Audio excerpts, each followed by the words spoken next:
Let's go to Sonica. Oh, where? Oh, weird. Okay. Why weird?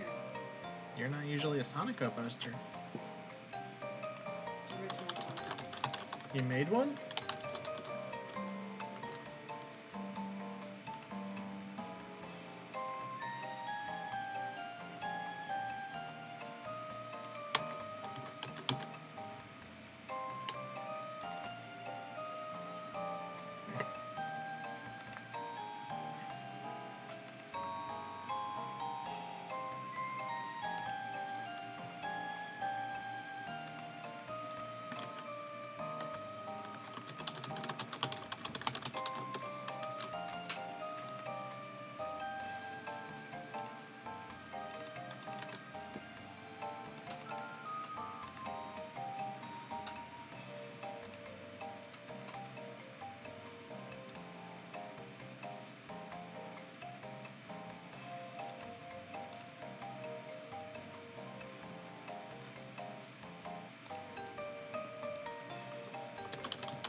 Okay.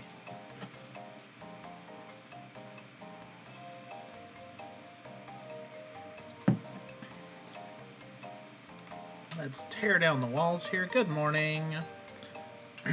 We are not starting soon, we are starting now. Welcome to Hotel Dusk. I'm Moxie, and this is my co-host. I'm Anna. I'm here too, also. We're enjoying some smoothies and taking Kyle Hyde on a wild ride. We just had a heated conversation, a heated gaming moment with Jeff Angel. And now our phone is ringing. Oh god, he is wearing a tracksuit. It's not a tracksuit.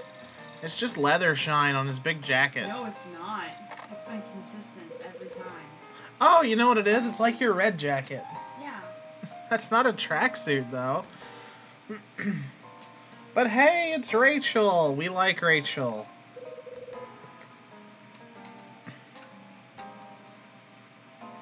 Oh, I opened the wrong app. Hey, gorgeous. You seem to be feeling better. Listen, Ed's back. I'll put him through. Oh shit, it's Ed. That's our boss. Hyde, it's Ed. What's the good word? He's wearing a tracksuit. It's not a tracksuit. That confirmed he's wearing a tracksuit. I don't believe it's a tracksuit, actually. I'm trying to open up chats. There we go. On my phone. Now I can keep an eye on y'all. Louis had me a little chat about his pal Danny. I'm listening. Louis wasn't involved in the murder, and he didn't make off with the cash either. So who iced him? Bradley. What? Seems Bradley was working for Niall under the name of Jay. Jay? That's a hell of an alias. Louis and Danny had a meet scheduled, but Bradley crashed the party. Well, I'll be damned. He blew Danny away, then took the painting the kid had swiped from Niall's hideout. Bradley also got the money Danny was using to close the deal. Niall's money. That was 3 years back, right before I met Bradley on the docks. At least, that's Louis' story. For what it's worth, I think he's playing me straight. Yeah, it makes sense. Keep talking. I told Louie I was still on the hunt for Bradley. He put two and two together and told me everything. Now he wants to help out. Keep saying we're partners. Ha! Revenge makes strange bedfellas. Yeah, there's more. When I checked in, I heard a guy with my name had stayed here. Happened about 6 months back. Anyway, I searched the room the guy stayed in and found a lighter. Oh yeah? Yeah, it's a lighter I remember well, if you follow. You telling me Bradley stayed at that hotel? Yes, under my name. That's what we're driving at. Could be. Uh-huh. You thinking you can pick up his trail? Worst things could happen. Tell me something, Hyde. Why are you still chasing this guy? He's no ghost. You hate him, that it? Ed, Hell, I understand. Bradley was your partner, your friend. One day he double-crosses you, and the world gets a little bit colder. So you trail him to the docks and give him the lead kiss. That's not... And when his mug don't turn up with all the other floaters in the Hudson, you go after him again. Even losing the badge can't stop you. Ed, no! Hate like that eats a man alive. Well, good thing Kyle isn't experiencing that, Ed. It isn't hate. It never was. It was love. They dated. I just need... Betrayal. It's... Yeah. Beguile. I just need to know why he did what he did. Same feeling I get when I come home and find out Moxie ate the last slice of my pizza. I didn't need the last slice of your pizza. There's 2 slices left. Bradley had a reason. I know it. So you say. Ed? Yeah? I didn't expect much when you sent me to this hole. But what I've found tonight with Louie and Bradley... You still think it's coincidence? Of course it is. How else could it be? Yeah, maybe. I heard you've been putting Rachel through the paces. Having her run research on some dead art mope? What's the story? One of the guests keeps talking about a painting.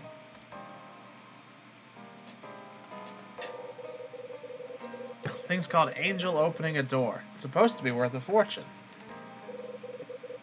Rachel says it was pinched from an art museum 3 years ago. Let me guess. You think it's the painting Bradley nicked? Just a hunch. A hunch, huh? Been a long time since I heard you say that.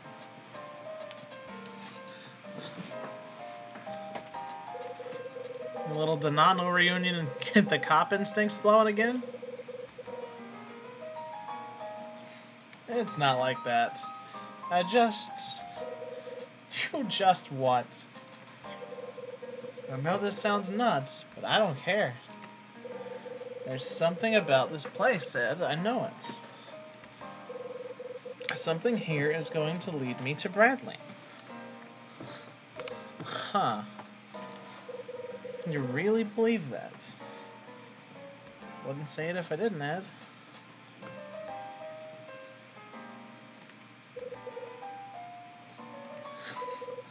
Okay, Hyde. I'll give you one last night to follow this.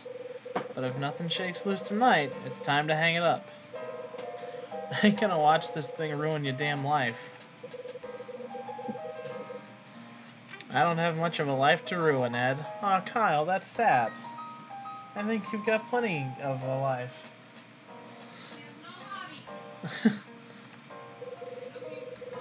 Alright, enough of this crap. Let's talk business. Remember those items I asked you to find? Well, I may need you to hand them over to the client directly. Sure. Big F for Kyle. Rip and piss, Kyle. Oh. My wife detected that I was chilly and brought a blanket to me like some kind of hero. Ah! And then put her cold-ass hands on my neck. Okay. The good with the bad. I guess that's the duality of lesbians. Bradley. Gemini. Oh, yeah, she is a Gemini. But I'm a Libra. I'm supposed to balance that out. Too bad. Too bad. Not doing your job right. Okay, so what we've gleaned from that phone call is that Ed might want us to hand over the stuff in our suitcase directly to someone. I'm not carrying that around right now because, well, I don't know how things have shaken out with the Jeff Angel situation, and I don't want the owner of the hotel to catch me walking around with something that I stole from his office.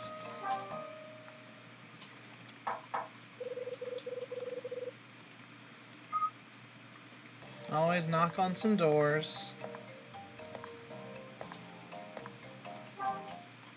This chapter I get to go to the bar.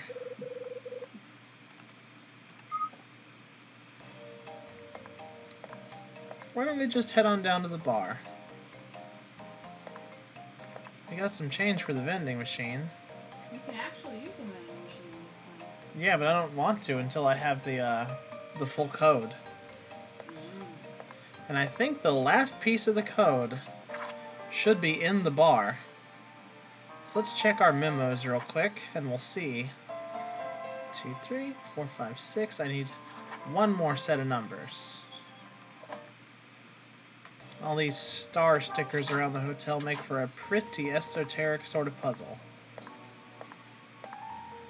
I've got 2 people to hang out with in the bar. Neither of them are Vriska.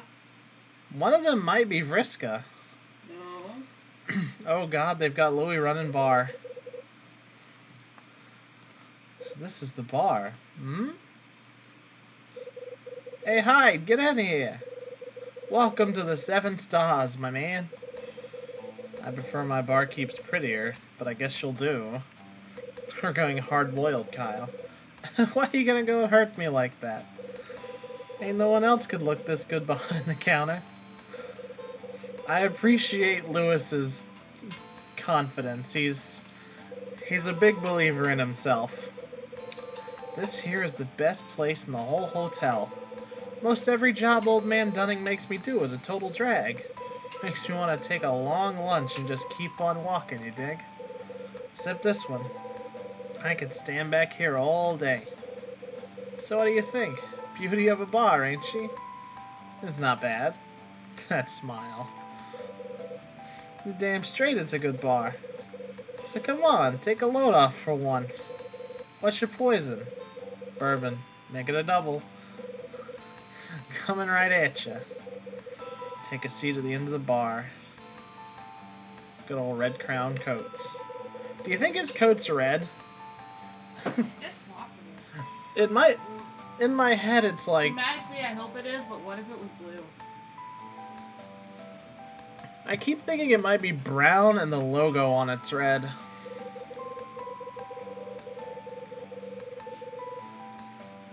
This, brother, this is an 8-year bourbon from the Kentucky grasslands.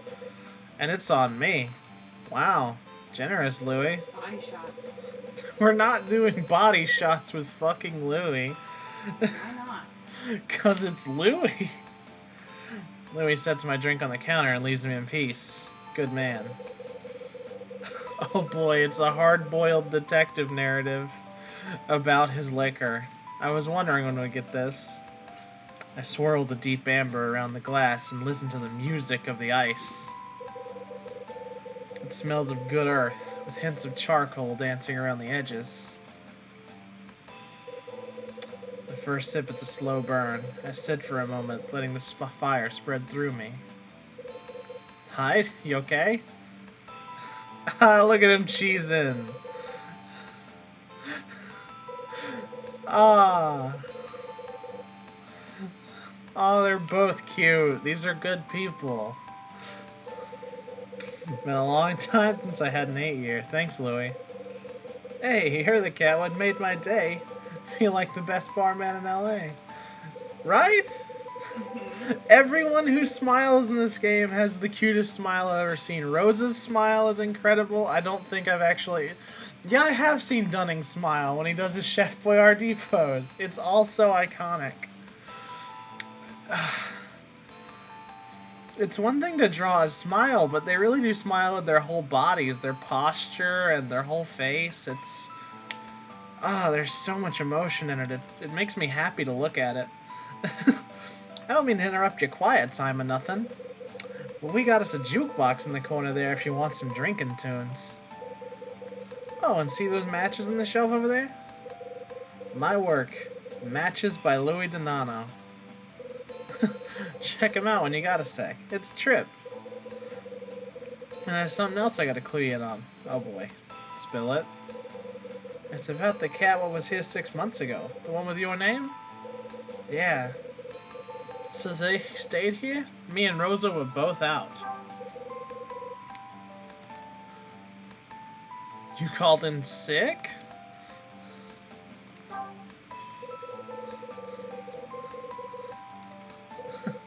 Nah, it wasn't like that. Vacation. Had me a planned vacation. And no one's been in 217 since that day, right? Interesting. Tell me about your matches.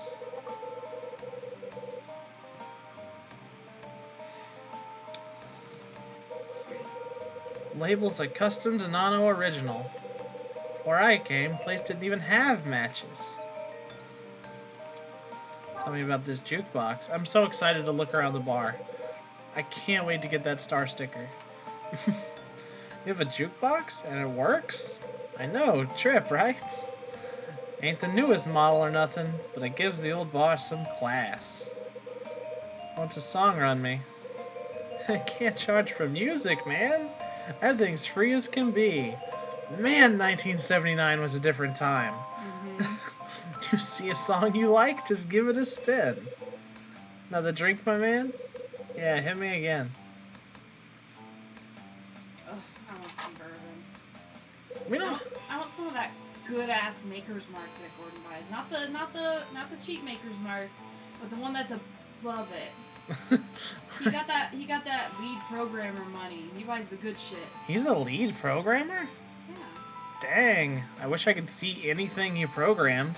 He took us down that hallway that we're not allowed to talk about. Yeah, and it's been more than a year.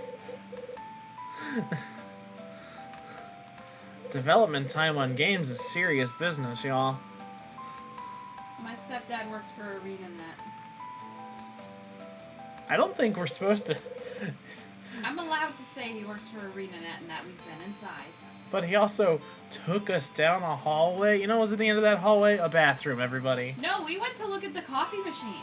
All right. He was really excited to show us a fax machine. Hey! Oh, I shouldn't talk about the fax machine. I'm sorry. It's Vriska.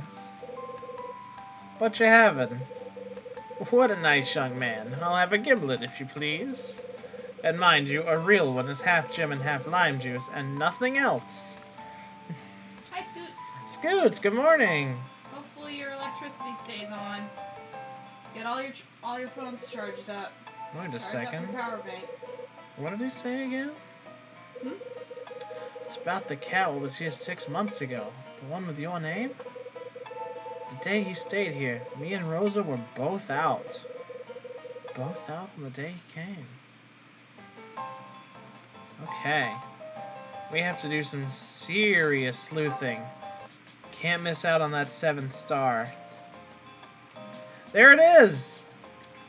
Talk about luck. It's just right there, huh? Number 7, minus 37.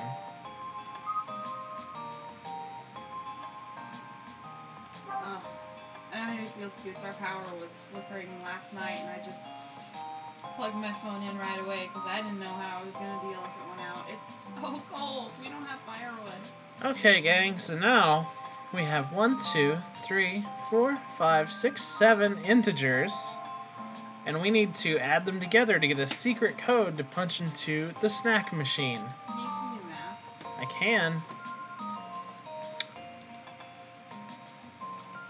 Did you want the rest of the smoothie, or can I go? You can have the rest of the smoothie. I'm still working on mine. So 15 plus 36 plus 81 plus 46. Oops. Oh man, He's in his cube and in front of the heater. He is in heaven. I'm having trouble doing math, but I'll do math.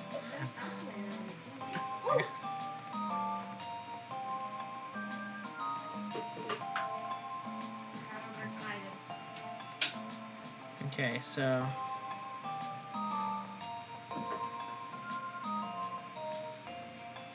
No, I think I got it. I just missed an input.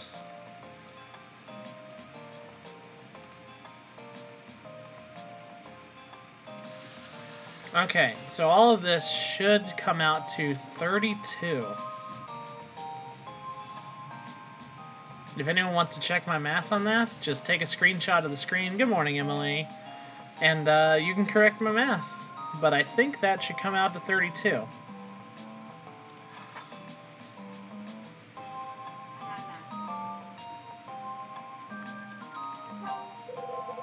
It's a big jukebox in the corner. I wonder if they have any jazz. Cool, 32 is right. Wonder if they have any jazz. Spinning some tunes? What you got? Oh, you know what? I get the feeling that this is a sound test for the whole game, and you can just pick anything. Oh, that's very good. What a perfect place to put this.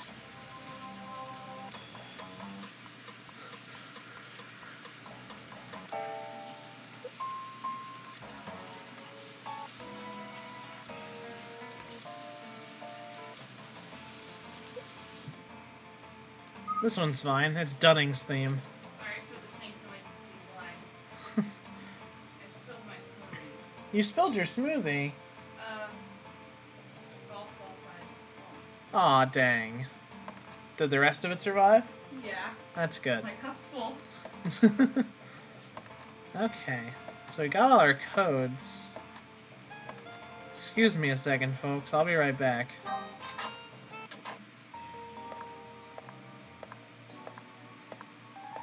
So I have the secret code, and I have change for the machine.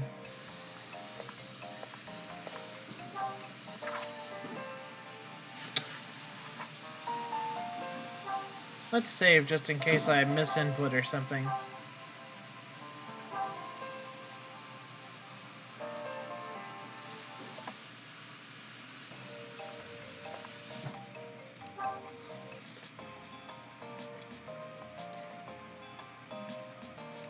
Let's see here. Get change at the front desk. Join the hunt. Find the 7 lucky numbers hidden in this hotel. Calculate the sum of the numbers, then input them into the machine for a prize. Get lucky for just 25 cents. Alright. Vending machine. The bachelor's best friend. Need coins, huh? I have coins.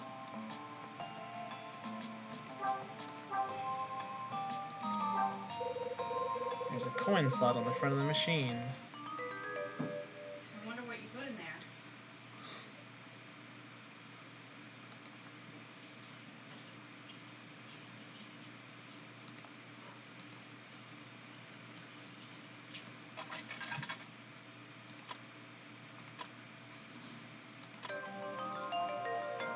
I entered 32. Oh, what? Hmm? It's Pinky Bunny. That horrible bunny in the diaper. Do we know anyone who likes that? Melissa likes that. Better than a poke in the eye, I guess. We're gonna adopt Melissa. It seems like we're gonna adopt Melissa. Okay.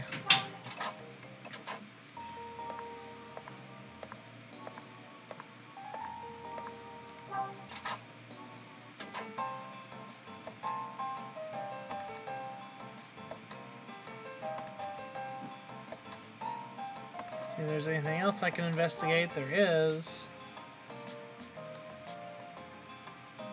These are Louie's matches. What's this? Can you solve this puzzle? Oh shit, I'm terrible at these. Goal is to create 3 squares. The hard part is to do so by taking away 4 matches. Okay, shit. I can only take away 4 matches, and I have to make 3 squares.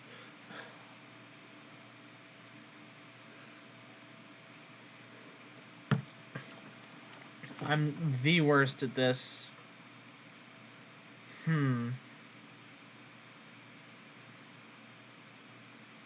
Wait a minute, I know where to do it. I'll take this out.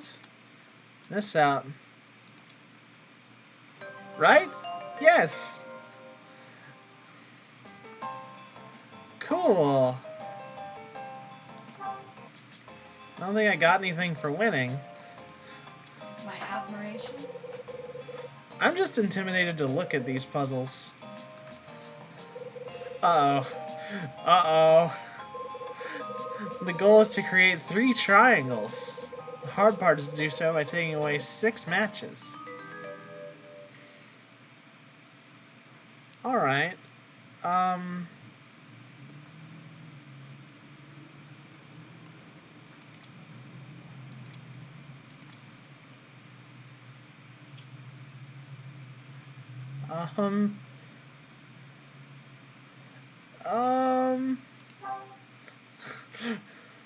The middle 6? Oh, I see.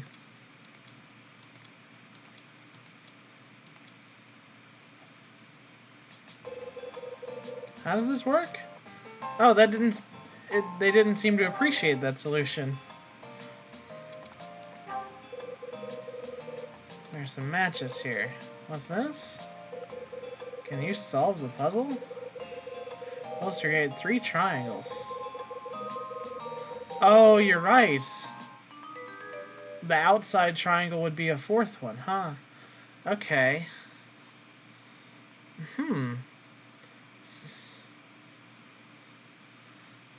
I wonder what we're supposed to do here.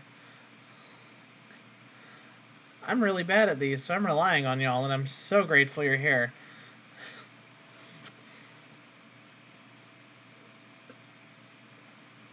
You could give the doll to Melissa, or you could give it to Mila. Yeah?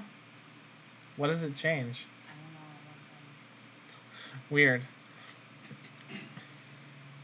Mila doesn't seem young enough to appreciate it all like that. She's a kiddo. Huh.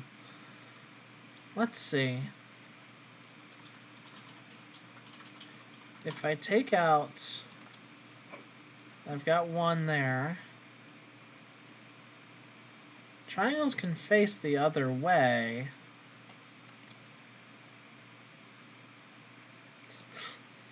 No, that's nothing. That's not anything. Oh, you got it, Emily? Do tell, please. I'm a good listener.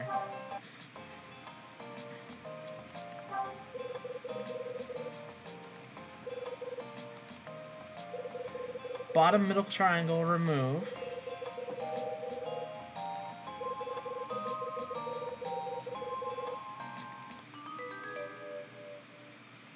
Okay, remove this bottom middle triangle.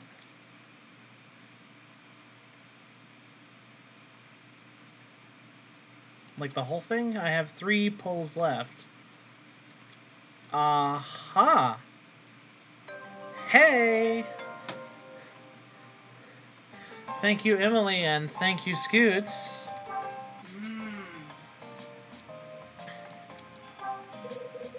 There are some black and white posters. And also there's this lady. Some pop art. Well, I did both the match puzzles. So now I guess it's time to talk to Vriska. Hi! Oh. Good evening to you, Mr. Hyde. Hear you down here all by yourself. Mm-hmm. He drinks alone. Yeah, with nobody else. Whenever he drinks alone, he prefers to be by himself.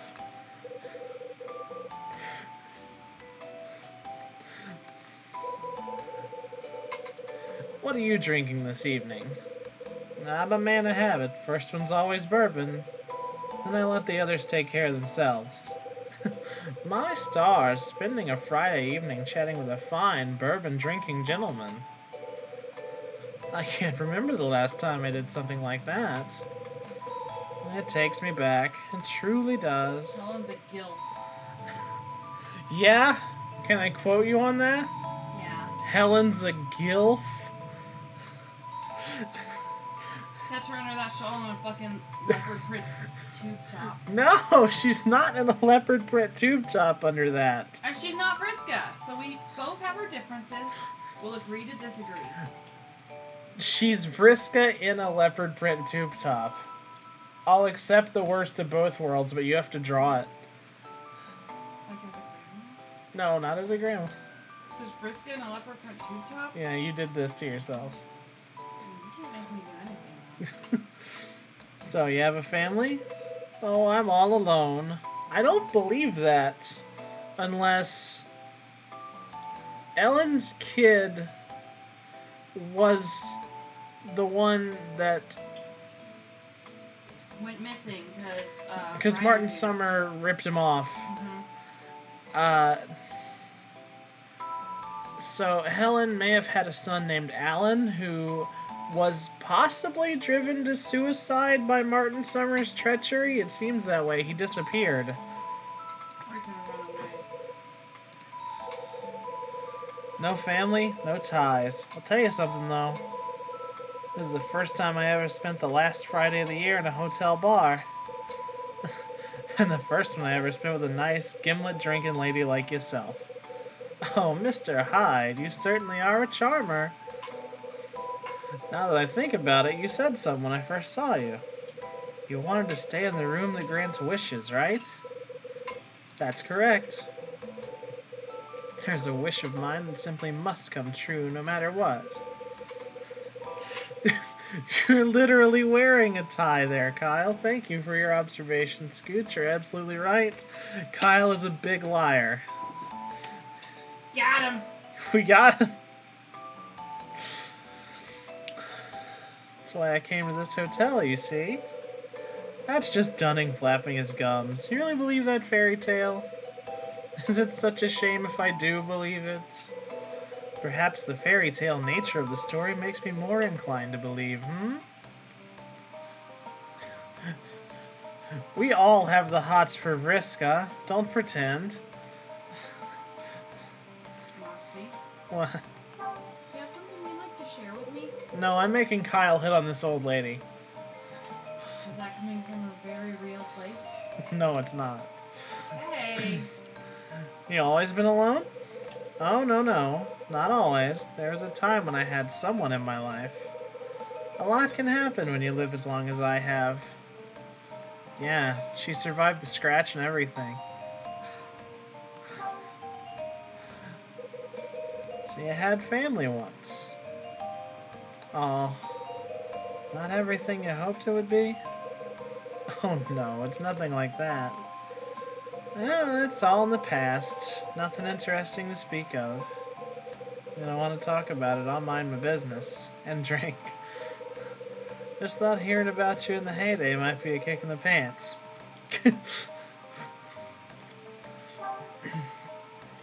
So what are you wishing about anyway? That's a secret. You can't tell people your wishes or they won't come true. Everybody has at least one wish in their heart, don't you think? But you to start a farm with you. A garden, sort of. It's not a farm. We don't have to till soybeans. More like most of our property is garden. We got ourselves a roaming goat and some raspberry bushes and honeybee houses. And we take our jarred goods to the farmer's market and make enough money to pay the mortgage down, and once the house is paid off, we never think about it again. Totally self-sufficient. We can come home and comfortably just live out. It was recommended we get a soy farm. Now, a soy farm for infinite estrogen you would think would work, but my grandparents actually grew soybeans, and let me tell you, they must do something to them in the factory. Because all I saw on that farm was muscular dudes. Well, they weren't partaking of the product. I mean, you could just snap a bean right off the stalk and eat it if you wanted. Around it every day. Would you want to? I mean, who wouldn't? It's free food. Oh, sorry to keep you waiting. Oh, we got a gimlet for the beautiful young woman. Aw, Louie, you're great. Oh, what a rascal you are. And bartender, I'd like to order this man a bourbon. Coming right up. Isn't this Kyle's third bourbon? Are you good, bud? How hard-boiled are you? Uh-oh. Risco wants to play a game. It's gonna be a game of chance. Just to pass the time until your bourbon comes. I'm not much for games. You played home stuff, didn't you? I mean, it's not Bliska. You'll like this one. It's more of a trick, really. Just give me one moment to set this up. I think that should do. As you can see, I have 6 coins in front of me. You must arrange them so there are 4 in a row, both vertically and horizontally. Oh, but here's the fun part. You can only move 1 coin. Think you can beat the trick? I'll bite. Okay, so the matchbook's for practice. If I win, you gotta tell me about your past. Okay.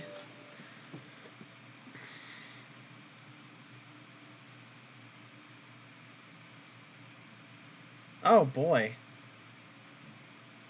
There has to be 4 in a row vertically and horizontally. How the fuck? I'm not sure I understand the trick. There are 6 of them, and I can think of ways to solve it if there were 7, and also it'd be done by itself if there were 8. But 6 coins, and I have to make it 4 by 4.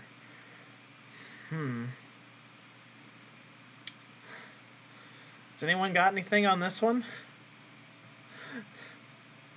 I'm gonna take a drink and just watch the chat for a moment and see if any help comes through.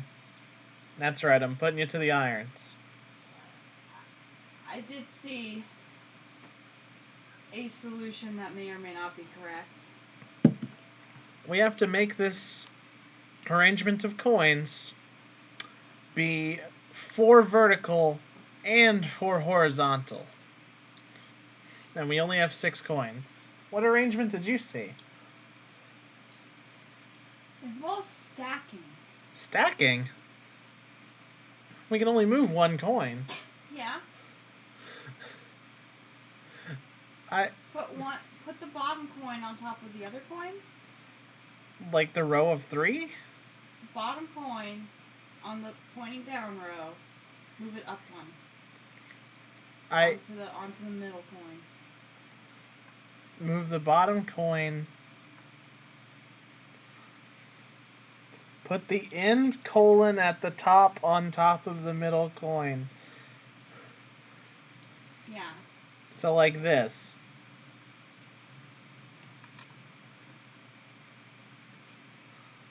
Well, they do both end in 4. Ah, she seemed to like that. There. Oh, you solved it. Wonderful. I would not have sussed out to put coins on top of each other. Maybe it was too easy for you. It worked because they were still a row of 4. It's just that nobody ever explicitly stated that a single coin couldn't be 2 coins. So it didn't have to be a laid flat row of 4. Each row had to contain 4 coins. Yeah, each row only had to total 4. So one of the segments is 2, and that counts.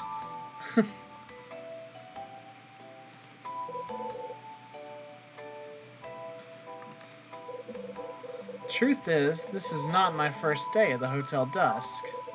Wait a minute. When were you here? I first stayed here 20 years ago. Then I returned 10 years later. So she was here 10 years ago when everything went down. You've been coming here once a decade for 30 years? That's correct. Back then, the stories about Room 15 didn't even exist. It all happened so long ago. At that time, I was working in Las Vegas. What'd you do for work?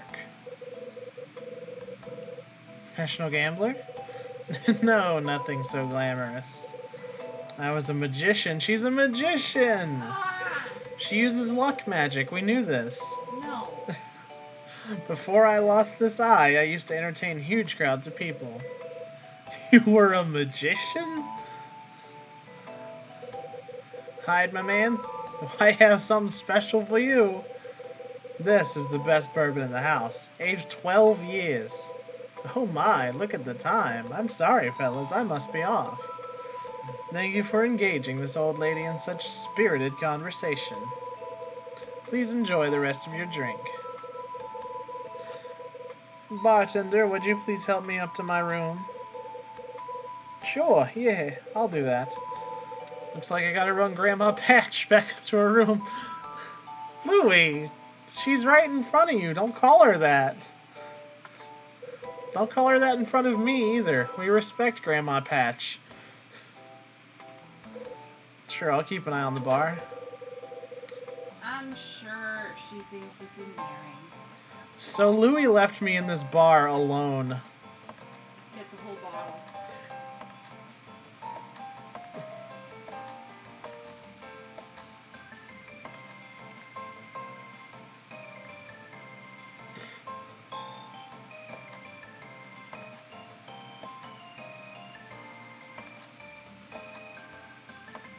I can investigate this drink.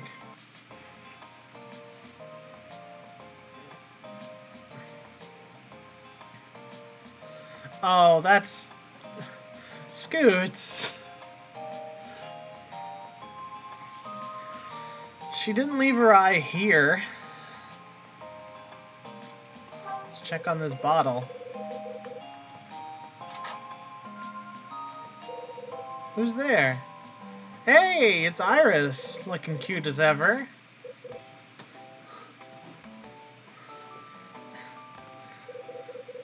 You the only one here? Bartender had to step out, but he's coming back. Yes, I should have expected that in this place. Iris, be nice, they're trying. You headed for bed, Mr. Hyde? I'd hate to interrupt your leaving.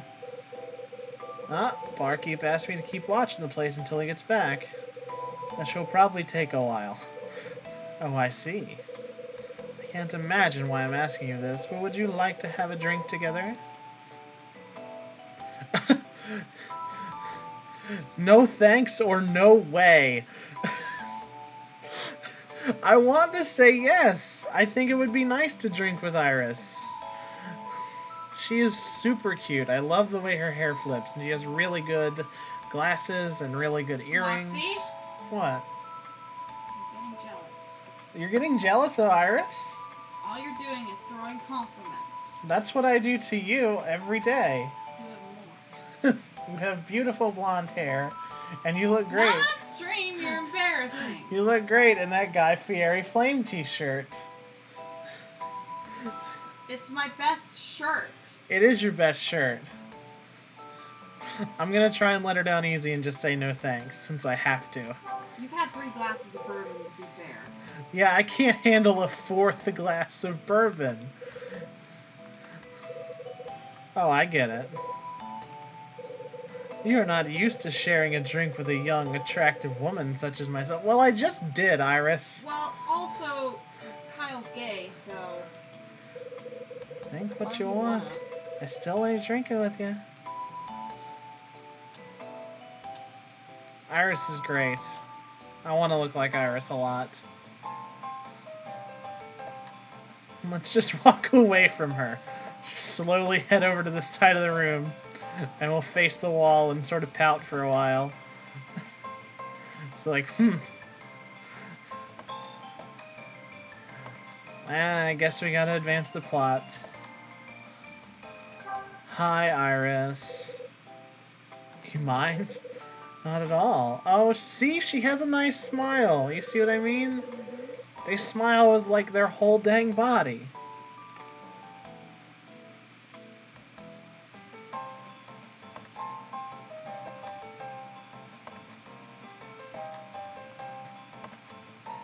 Have you saved in a while? I should. I saved when I messed with the vending machine.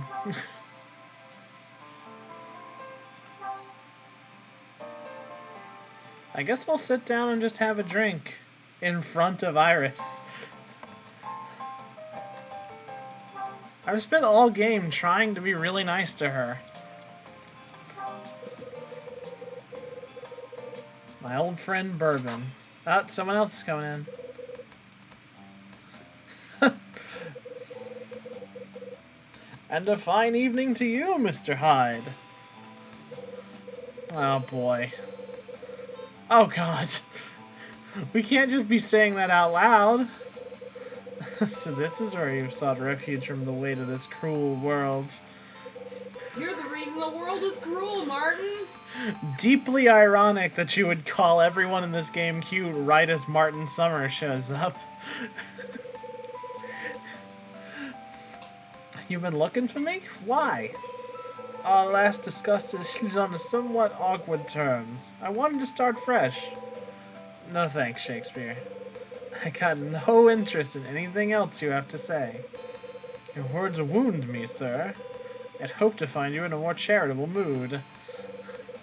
4 glasses of bourbon won't make me This much bourbon doesn't make you nicer. Perhaps you don't appreciate the gravity of my earlier confession. The truth remains that I revealed a secret which I had guarded for 10 years. And to a traveling salesman I'd met not hours before. You're a curious fellow, and I find myself in awe of your gruff nature. I thought we could engage in a further bit of light conversation. Mr. Hyde? It's Iris! I'm finding that drinking alone is just as sad and pathetic as I thought it would be. I'll be leaving now. Do enjoy the remainder of your thrilling evening. Martin Summer, you ran off the only, well, not the only, but maybe the cutest lady in the whole game, and that's just unforgivable. Although it's half Kyle's fault for saying no and bigger no. I say, who was that woman? She's out of your league, Summer. She's half your age, Summer! Oh no, that's not right. What's not right? Oh, it's nothing really. I just had the feeling I'd seen that young woman before. Is Iris, like, gonna turn out to be the girl on the magazine? On Va-Va-Voom? Maybe. Actually. Is Cecily Lee, like, her pseudonym? Martin would be the guy to recognize someone from porn in 1979. He's got those glasses. You recall asking me about Ostazone, yes? Well, during our chat, I failed to mention something about the image on my bookmark. 3 years ago, you see, that particular painting was on display, and... you didn't miss much, Scoots. Martin came in and ruined the mood. We think he might recognize Iris from the porn we stole from Louis that he found out of the trash.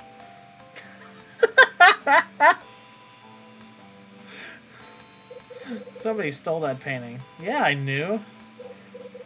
How could you possibly know this? Not 2 hours ago, you didn't even know the name of Ostazone. How did you manage to find out about the theft so quickly? Did a little research. Just how did you manage that in 1979? I ain't playing 20 questions with you. See you around. Wait, please, Mr. Hyde. One moment, please. It's as I suspected. You're no ordinary salesman at all. It's clear as day now. It all makes sense. How do you know Iris? Let's get this out of the way. Where'd you meet her? I think perhaps it was... No, I'm sorry, Mr. Hyde. I'm gonna show him the porn.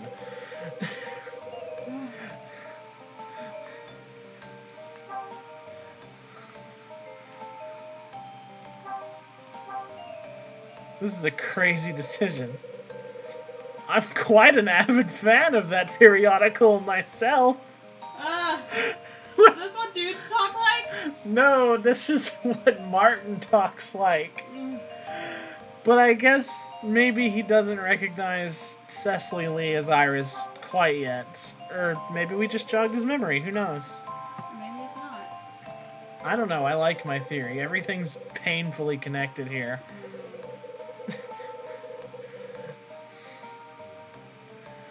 I am, after all, a mystery novelist, first and foremost. Couldn't help but attempt to grasp at your true nature. A thieving mystery novelist. You claim to know nothing of Ostazone or his work.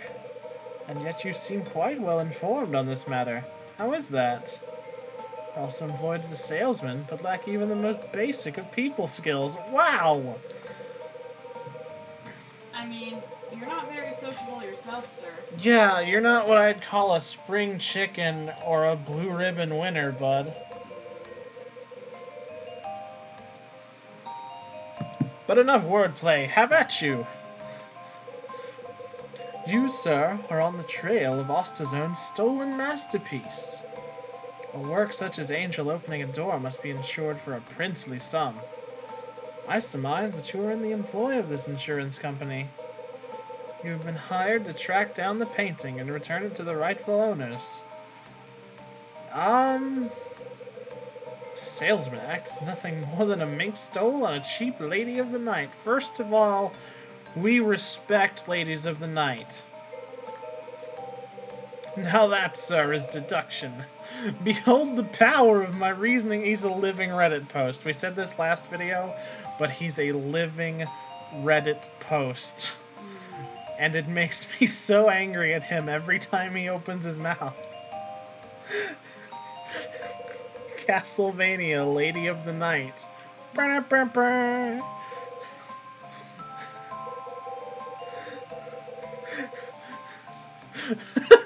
Martin Summer pushes his way into the bar. Okay, this is epic.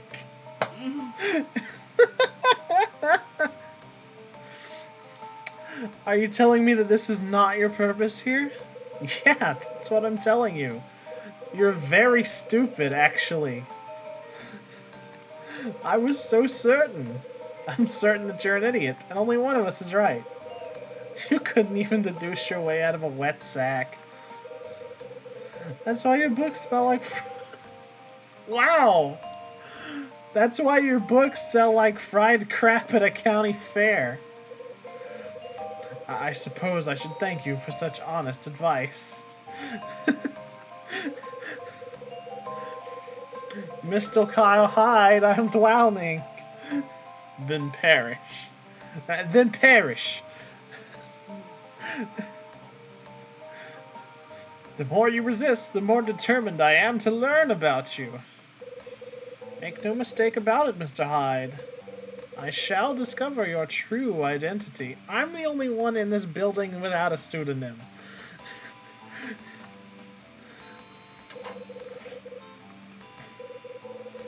I've had about enough of that guy. The bar is still empty, so I shouldn't just leave. Maybe I'll pour myself yet another drink. Counter's cleaner than an operating table. Bottle of bourbon on the bar. Ha! Pop the door open. Hey, it's Louie. Hey, Louie. Yo, hi. Thanks for watching the place. Anyone swing by while I was out? 2 birds showed, but they both left. Ah, man. Wish they'd stuck around till I got back. You're better off this way. Trust me. That's cold, Hyde. I thought you were supposed to be working with people now. Kyle has had 15 glasses of bourbon. He's doing fine. Not if he's had 15. He's a hard-boiled 1979 detective. He can take it.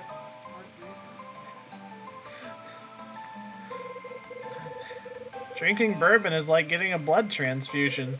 It's already in there.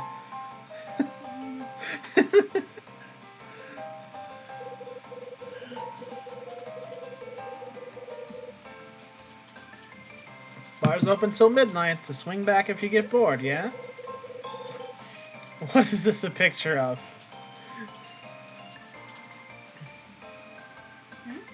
There's a picture in chat, and I'm excited to see it. Oh, I gotta save that and post it. Make it a... I might have to save it to your computer. I don't want to even leave the game. We still gotta have our drink together. Yeah, we do, Louie. Yeah, we do. I'm dropping it in your Discord. I can't tell if the game's like dropping frames in here, or if Kyle just handles worse because he's had a lot to drink.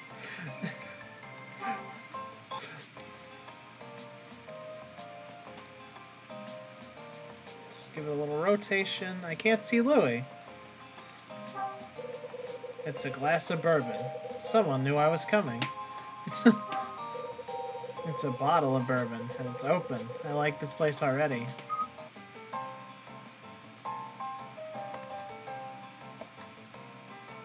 Talk to me, Louie. You mind? Need a refill, my man? Not yet. Give me just a sec here, yeah? I'm polishing glasses, but I'll be done soon. Okay. I wonder what I'm supposed to do. The bar's out of people. Maybe time to wander the hotel. Nah. Huh? Maybe. Maybe it is time to wander the hotel. I don't want to leave Louie alone. But he's a grown man. He's kind of a child. Hey! It's our friend Rosa with her beautiful smile. Good evening, Mr. Hyde. You're still cleaning. That's all poor Rosa gets to do. Well, the hotel's about to fall apart, you know. Sometimes I think I'm the only thing that keeps it going. Besides, the key to good housekeeping is sticking with it. Can't let dirt win. I'm gonna take that advice to heart.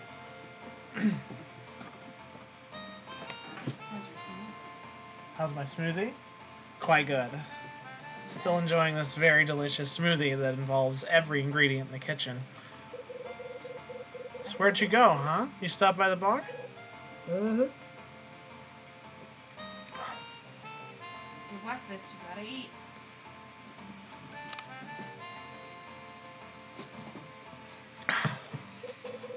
And how was it? Not bad.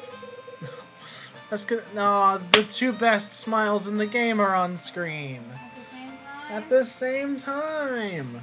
At the same time. Dunning decided to let Lewis manage the bar all by his lonesome. That boy, when it comes to cleaning, he just wants to loaf, but he loves that bar. Seems so. Well, that's Louie for you. I wish he would put the same effort into helping me, but will he? Land's sakes, no. How long has that bar been here? Oh, quite a while now. I heard it was open to celebrate the hotel's 10th anniversary. Everything's intense. I think it's too small, but folks seem taken to it anyway. It's always full. The folks there always leave me a terrible mess. 10 years ago.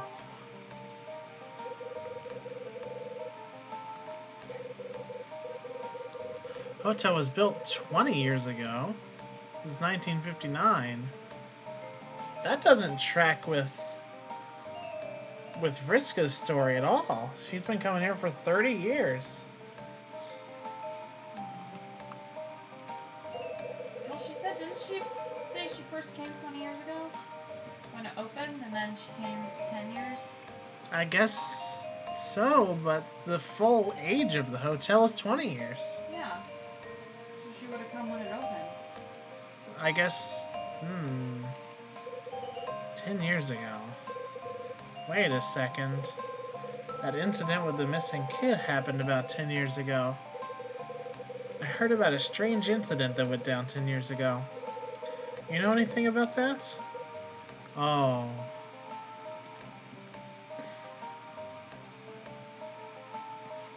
Tell me about the story. So the story's true? You heard, did you? I can just guess who told you that. Little bird. I just bet. Well, I'm a terrible liar, so I guess I can't pretend not to know. So it's true? Yes, Mr. Hyde, it's true. Every word. That's interesting. Oh, Rosa fooled you good. What? You should have seen your face. No, I'm afraid it's just a rumor. When I started here, I thought it was true too, and for a fact. Rosa, you made a joke. Did it hurt? Oh, hush. Anyway, when I first asked Dunning if it was true, he flat out laughed at me. And here I was, hoping to get a peek at a ghost. What silliness. I constantly expect ghosts in this hotel.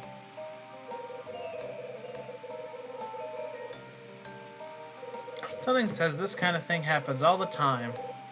Well, with hotels changing owners and closing down and so forth. Rumors get started and folks talk about ghosts and murders, and there you go. Look at me, chatting away like I have all the time in the world. So much cleaning still to do, but look at the time. Busy, busy, busy. I'll get out of your hair. Oh, but Mr. Hyde, maybe you want to hear more about this hotel's history? Well, if I were you, I'd ask Dunning himself. Yes, I would. I'm sure the old coot is around somewhere. I'll do that. You will? Good. I'll get back to my cleaning.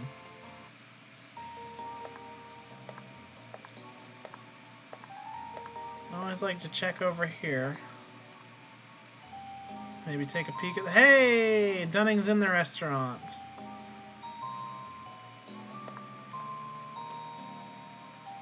May as well go have a talk with him.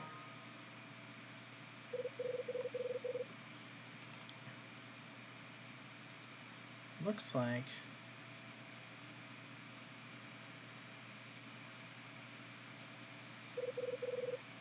It's Dunning. What's he looking at?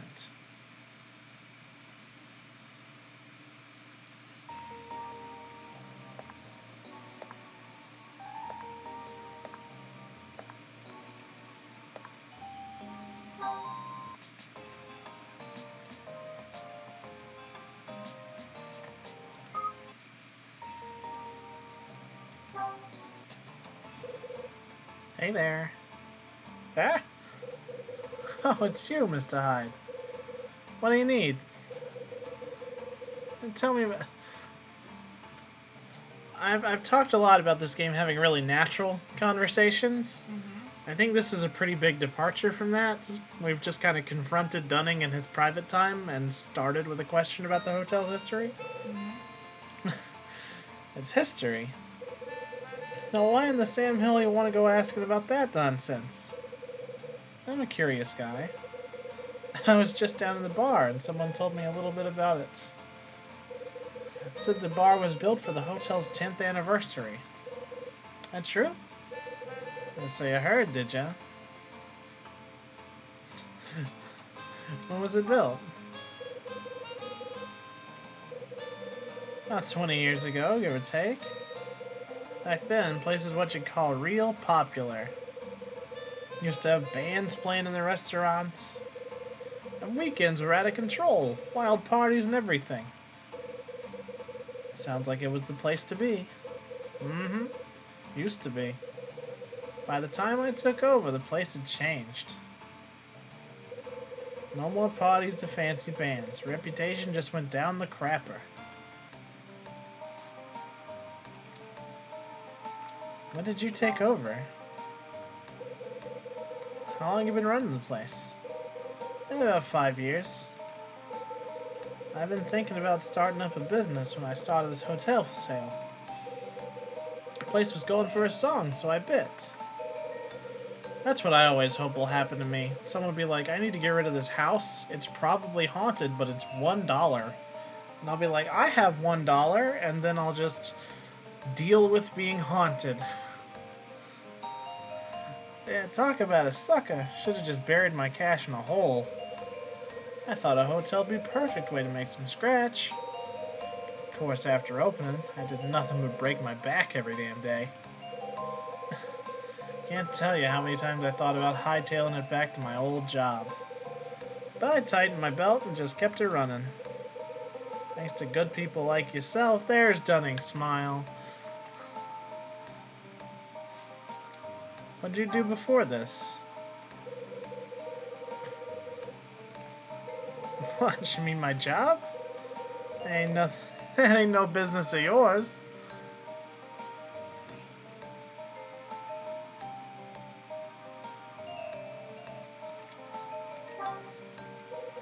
I don't think he looks like Stallone.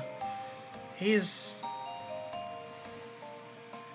looks like some mob boss, though, that's for sure. Yeah, he's got that kind of mafioso look. Maybe Google the cast of The Godfather and see who he lines up with. Tell me something, Dunning. How does a guy like you get into hotel management? That ain't nothing special. I was just your average paper pusher, you know? Saved up enough money to buy a hotel by working in an office? Yep, pretty much. So what's a hotel run you these days? I ain't telling you that. It's a secret. Come on, you can tell me. I said no. You don't just start asking about other people's cash flow. Hey, right. What are you looking at?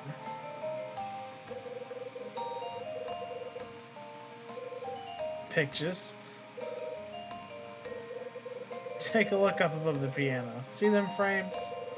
Got lots of old shots of the place in here. They're all pictures of guests in the restaurant. Most of them from before my time. That old, huh? A real comedian, ain't you, Hyde? Of course they're all up and gone now. Even a hot ass like me can get a bit weepy thinking about the past. Yeah, that's enough hearing me jaw. I gotta get back to work. I won't stop you. By the way, Mr. Angel in 213 called me up a few minutes ago. Told me that whole mess of his is taken care of. Found his missing stuff in his own room, just where I told him it was. Maybe you could quit this gig and go tell fortunes. Don't I know it? Last thing I needed was the fuzz sniffing around my joint. That's suspicious. Did he leave anything in here for me to peep at?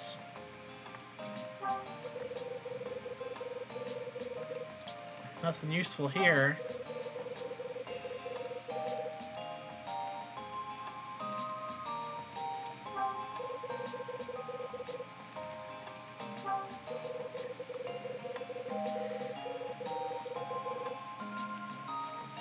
Looks like a photo, but it's really a painting.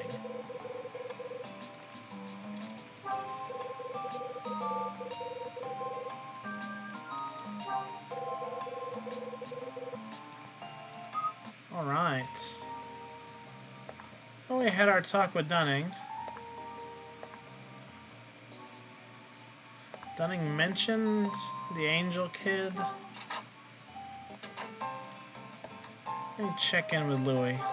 You still wiping glasses? I'm working. Catch me later. This is the first time he's taken a job seriously. I'm proud of him.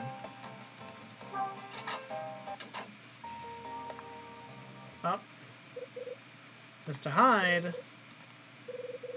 You're still here. Got a problem? Just the opposite. It's perfect.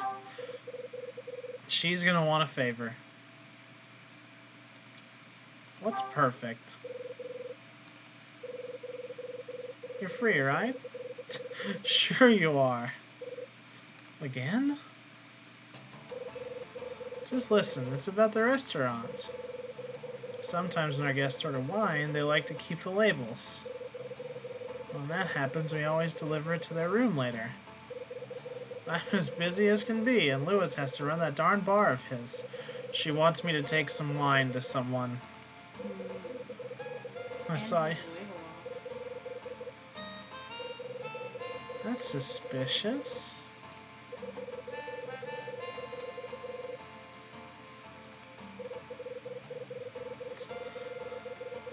Oh, she's gonna give us free breakfast if we deliver this wine for her. Now that's a real deal. Kyle is heavily motivated by a free breakfast. High value treats. Blueberry muffins and Spanish omelets.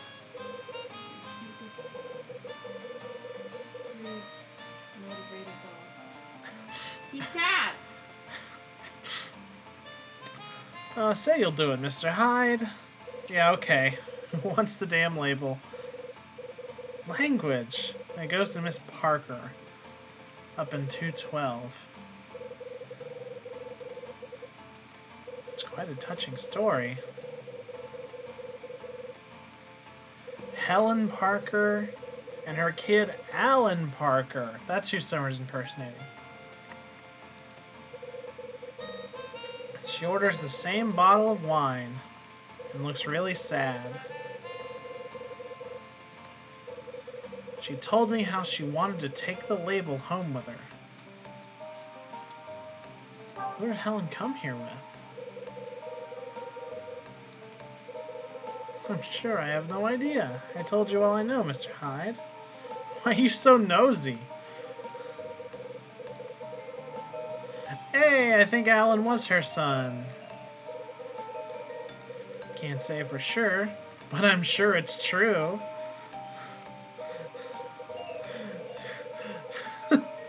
Sometimes Kyle gets this look on his face where he's listening, but he's clearly so tired that it's very relatable. I know she's just like me. Just like you. You have a kid?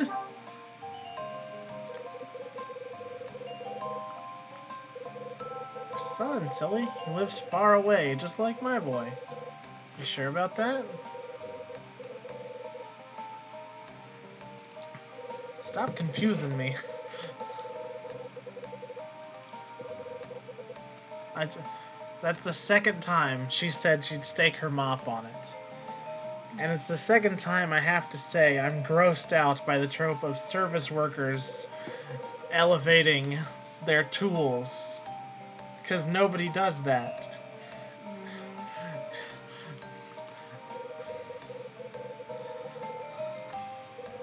This whole idea of, I'm the janitor and this is my really good mop and I take tons of pride in my job. It's like, it's great if you take pride in your job, but you're not a cartoon. I say, looking at these two cartoons in front of me. What's he like? Your son, I mean. What's he doing in New York? Oh God, the plot thickens. He works on Wall Street. Her son's a stockbroker. He went to a good university, found himself a nice place to work. I bet you're proud of him. Guess it seems like that from your point of view. You're not proud of him? It's not that. It's just, he doesn't understand me one bit. You're a pretty complex person. You know what he said to me? He told me to quit my job. Come to Manhattan. We'll live together. Sounds like a nice offer to me. And what about it strikes you as nice? I do good, honest work here. Support myself with my own two hands. I'm not so old that I need my son to take care of me. I'm sure not changing my life just because he says so. I've heard this before.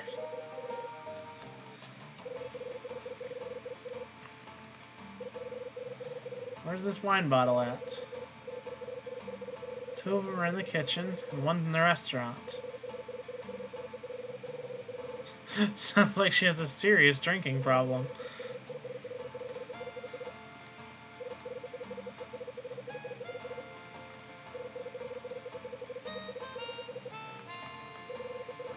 So Helen, Iris, and Martin all had wine. She lost track of which bottle belonged to Helen. Well, it better be worth it. Could you please find her bottle?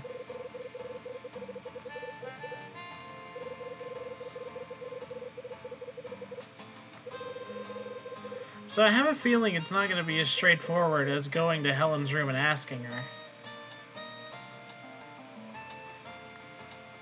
Probably not.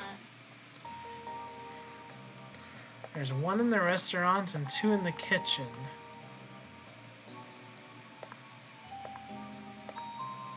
Where did Helen sit?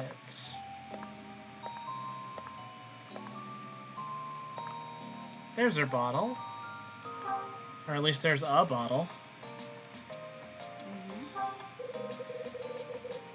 Now, we did get the clue that she drank the whole thing, right? This is a bottle of rosé. Who had rosé? Huh? Shiny Meltan. What? So this is Pokemon Go news in the middle of your game. Yeah, what's happening in Pokemon Go? Shiny version of Meltan will appear for a limited time from February 5th to March 4th, and the refractory period for the mystery box is shortened to 3 days. Holy crap, maybe I can finally get Melmetal. But, Might encounter a shiny Meltan. cool. What are the conditions for it showing up? Just open your mystery box? Just open your mystery box. I'm gonna have to turn on my Pokemon game. Because you can't open the mystery box without transferring.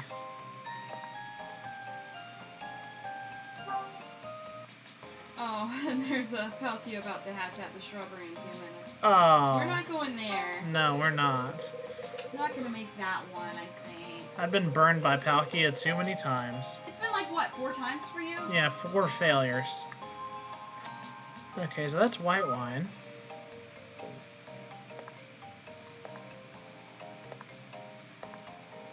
And she mentioned there was another bottle here in the kitchen somewhere.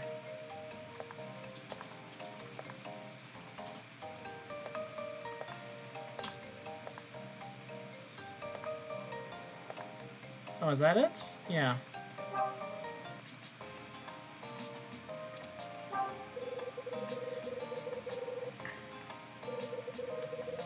Bottle of red wine.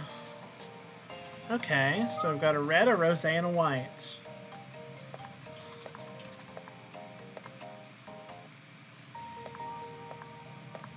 I'm not sure what I should do next for this puzzle. Did you find all of your wines? I found all 3. So they want to get the label off, right? Yeah, but I have to find out who belongs to who. I don't know which one Helen drank. I don't think wandering around the kitchen is going to get me anything.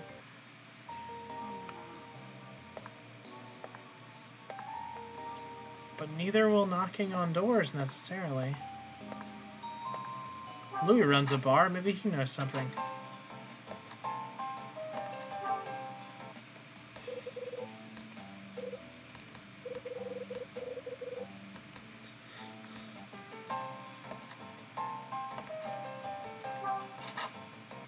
Okay, no dice there. Don't think anybody's in the restaurant.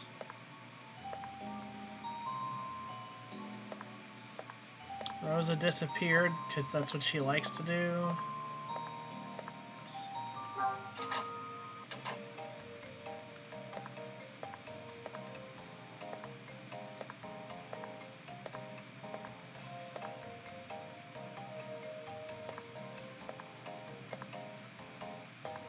Still don't know what's showing on room 111.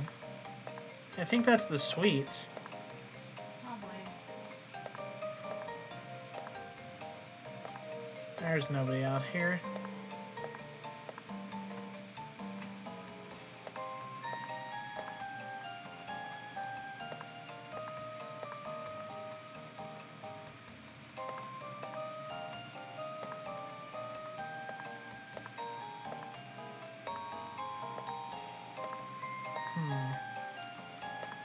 Well, I guess I can start knocking on doors. Hey, Iris.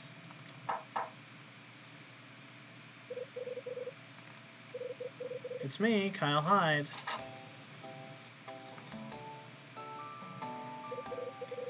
Mr. Hyde, I thought you'd be drunk in a ditch by now. Iris, be nice. It's really hard for You and me both, sister. What wine did you drink?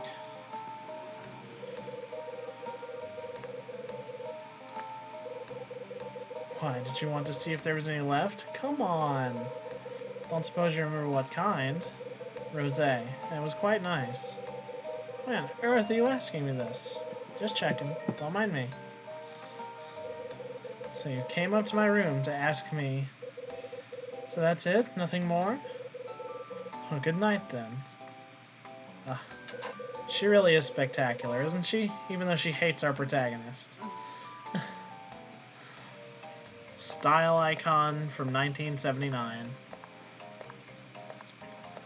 Now, Iris is over here in not Iris, Helen's over here in 212. Let me check. I need to talk to Martin. I'm gonna process of elimination this. Let's see. He's in 211, okay. Now, if anyone would remember what wine they had, it's Martin. He'd want to tell me all about the mouth feel.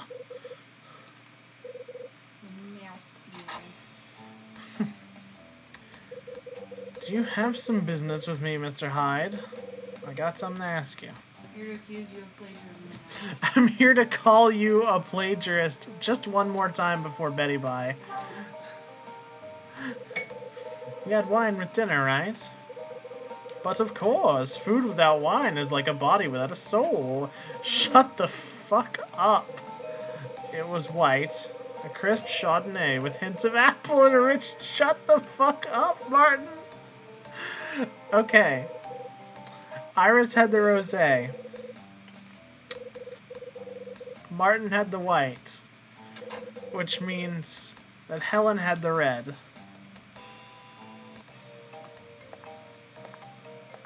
Let's get back to the kitchen and grab that. Hopefully it doesn't need some kind of confirmation. I would hate to have to go upstairs and ask all three of them when I've already figured it out. So the red, I think, was over here by the microwave, right?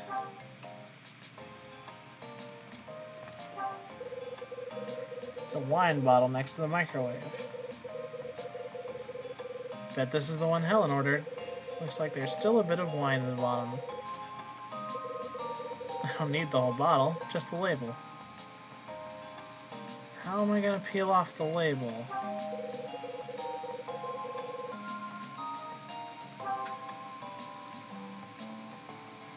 Maybe I can...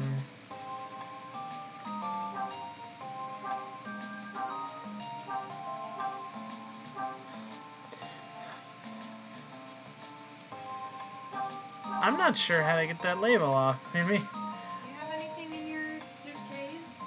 In my suitcase or my inventory? Your briefcase? In my briefcase? Or anything in your room? Oh, adhesive remover, of course! Who would have thought that would come in handy? You gone. Not Kyle and not me. Ah, thank goodness that there are more people than just me paying attention to this experience. Together, we're gonna solve this mystery.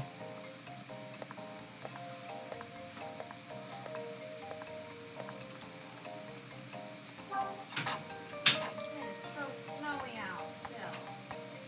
Yep. Winter Wonderland.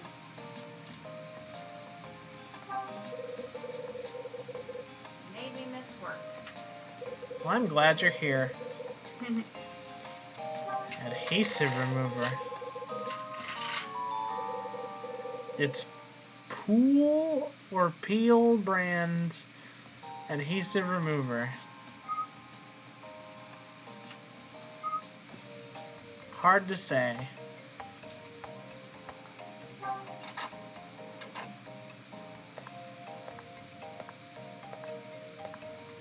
Iris always seems disappointed that I've come to visit for, like, not a lot. She's horny. Is she horny? But she won't admit it. That's an important question that I think we all need to face ourselves with. We all need to ask ourselves sometimes. When you come to an impasse in life, just look at yourself and say, is she horny? And that'll guide you in your decision-making process. Oh boy. Okay. Kura Valley 67, meet again. Hey, how you doing there, Nat?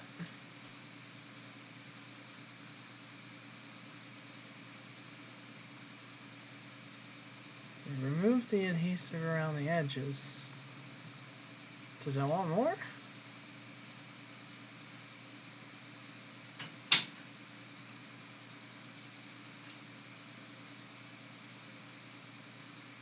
Should I be spraying the whole thing? Who knows? I did, and that... I got a corner down.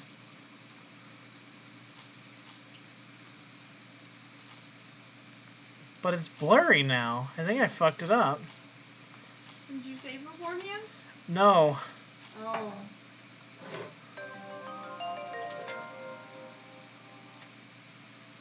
Any comments on it being blurry? No, he didn't comment on it being blurry.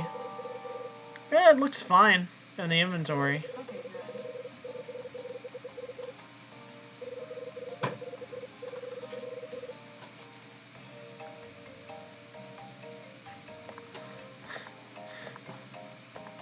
I'd like to see a version of this game that doesn't have kind of the contrivance of the touchscreen controls. It's an iconic choice for the DS, but this kind of game thrives when you have kind of like free look and you can be more direct with your environment. Mm. Happy 420, gang. No! Wait, is it 420 where you are? Congratulations. We're very proud of you. Hello, Helen.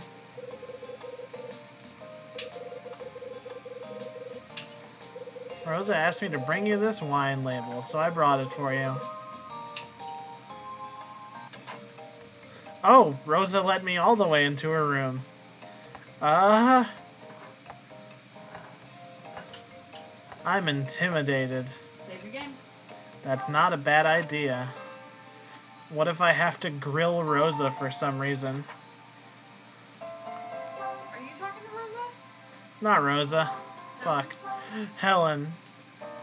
There are so many very good women's names in this game. Iris and Helen and Vriska and Rosa. Melissa. Mila. I'm sorry you had to run all over the hotel for my sake. Don't worry about it. I'd do anything for Homestuck's Vriska circuit. No! That's not who she is! I'm sure you're a very busy man. But now that you're here, please sit a spell. My room is your room. Thanks. Oh, I'm so happy. Yes, dear. Don't you get excited when friends come to pay you a visit? My only friend I had to shoot and throw in the Hudson River. I find our conversations quite peculiar, Mr. Hyde, but in a very good way. You make me feel like I did 10 years ago. What happened 10 years ago? I shot a kid.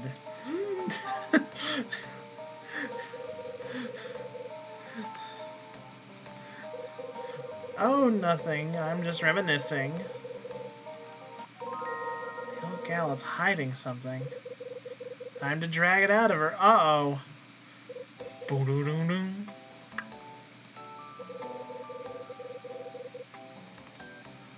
Right.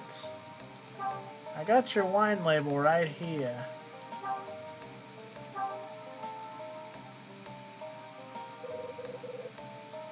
Here's your label. Simply wonderful. It'll make for such a nice memory. I still have no questions for her. Weird. Did I do something wrong?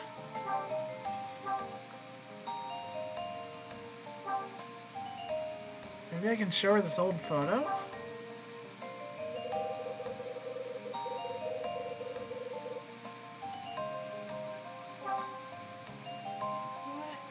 What answer did you... How'd your conversation go? I just asked her what went down 10 years ago. And she's like, oh, I'm just waxing nostalgic. And I gave her the label. Can you talk to her again? I don't have any questions to ask her.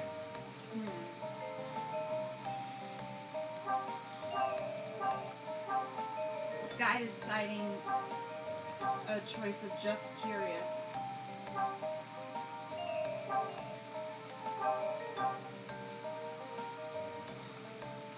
I don't have the just curious option, I guess.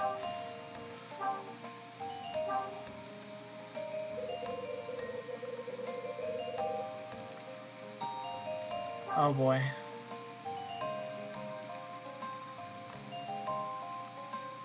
Here's your label. This old gal is hiding something. Time to drag it out of her. Oh boy, I think I'm gonna game over or something. I don't know.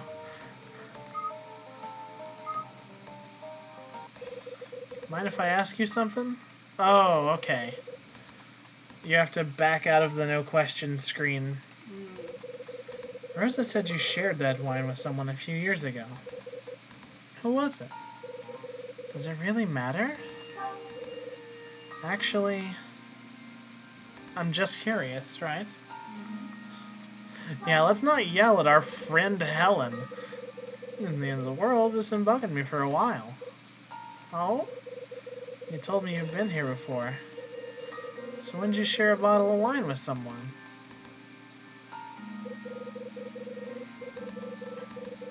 You are persistent. If you must know, that day took place 10 years ago.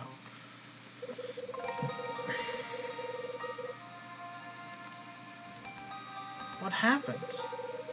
She looks pretty shaken up. Let me guess. Oh no. What do I don't want to yell at Helen. I bet he's dead, but these are some precarious conversations. You don't know, do you? I don't know.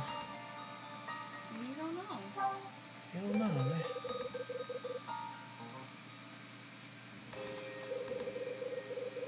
I'm sure he's fine. It's just we haven't been in contact since that day.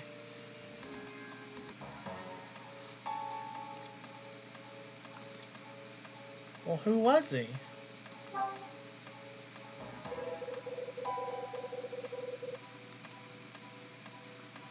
You care about him, I would assume.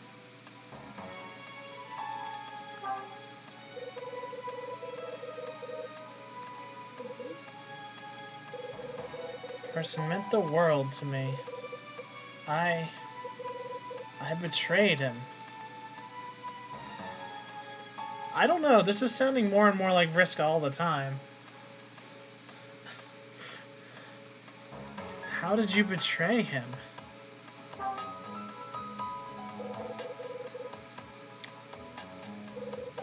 Because I'm selfish. I was thinking only of myself. I left him behind, Mr. Hyde. I abandoned him. Uh-oh. Why don't you contact him?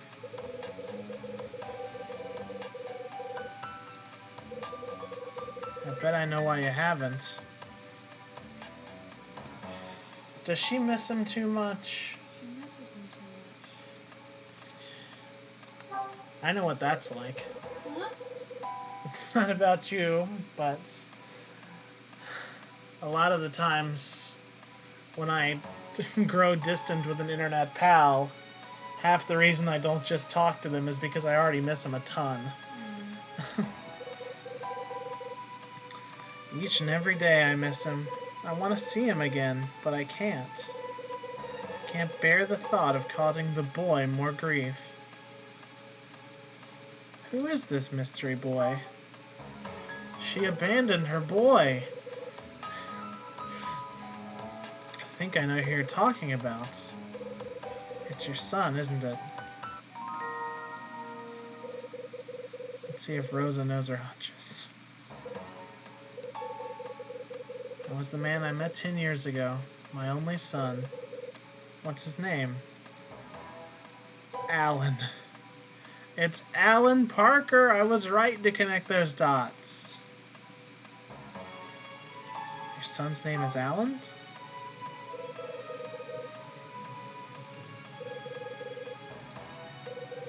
Alan Parker.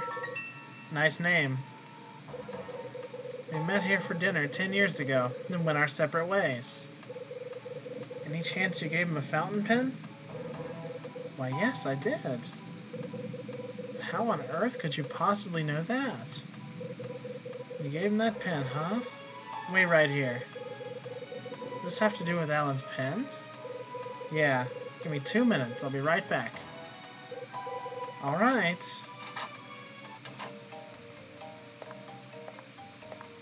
I know exactly what to do. First thing is save my game, because I got this far.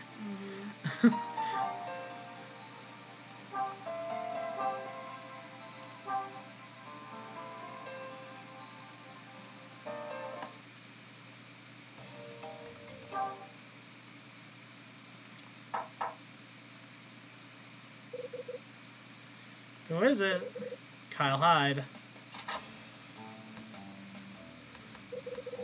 You have some new business with me, sir. Yeah, your fountain pen. I need it. My pen? But you gave it to me not 2 hours ago. Why do you now decide? Just give me the damn pen. Alright. I like that that worked.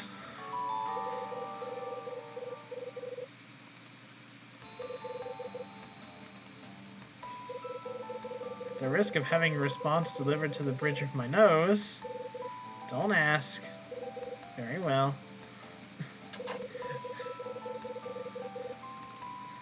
Ah.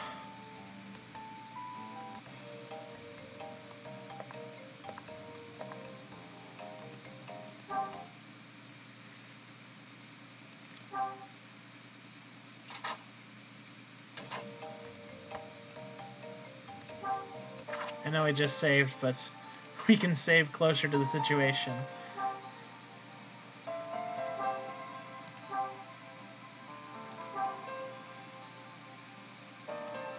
Alright.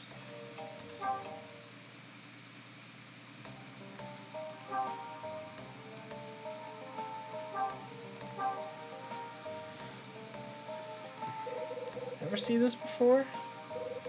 Where did you get this? It's his. It's my son's. Well, it's your son's pen. That's correct. I gave it to him 10 years ago when we were finally reunited. You had to be reunited?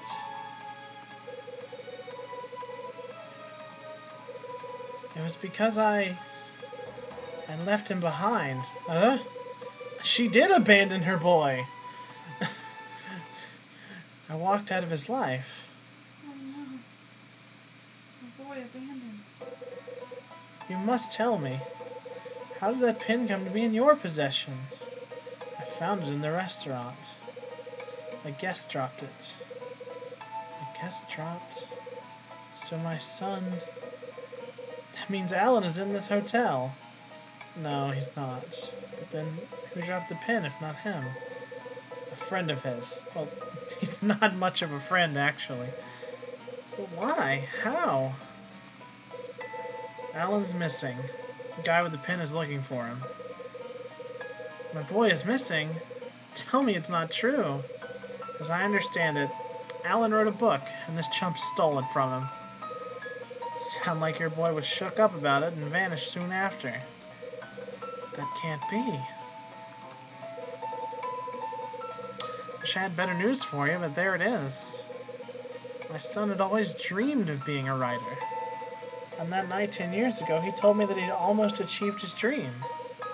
It was hard work, but I knew he would never give up. It was a dream, after all. Oh, to think it's been taken from him. It breaks my heart, it truly does. Yeah, that's a shame. Tell me about this theft, Mr. Hyde. Why? I want to find the man who stole his work and make him pay. Helen has a gun. Look, you're a tough broad, and I like that, but it's too late. The guy who plagiarized your son's novel already fessed up.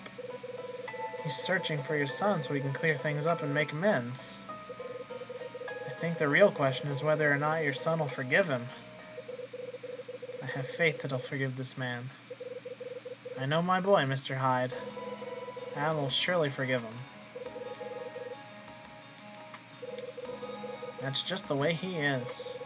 His heart is large, and he's forgiven greater trespasses before this. These characters are so involved. So real. He forgave his own mother for turning her back on him. She's finally gonna spill it. Mr. Hyde, may I implore you for a favor? Would you lend your ear to a sad and shameful story? Well, I already did it once tonight. Years ago, there lived an absolute fool of a woman. In her youth, she became enraptured with show business and magic. But soon she married, and her husband convinced her to settle down. See? That's the dangers of heterosexuality. It could happen to you. Don't get married. Moxie, don't get married. I will absolutely marry you. Thanks for proposing, live on stream. We just learned that marriage is bad. Only if you're straight. She agreed, but her secret heart yearned for a return to the lights and the glory. In time, the pull of the stage became too great, and she abandoned her family. At first, her return to the world of magic filled her life with color. She had chosen the path of the entertainer once more.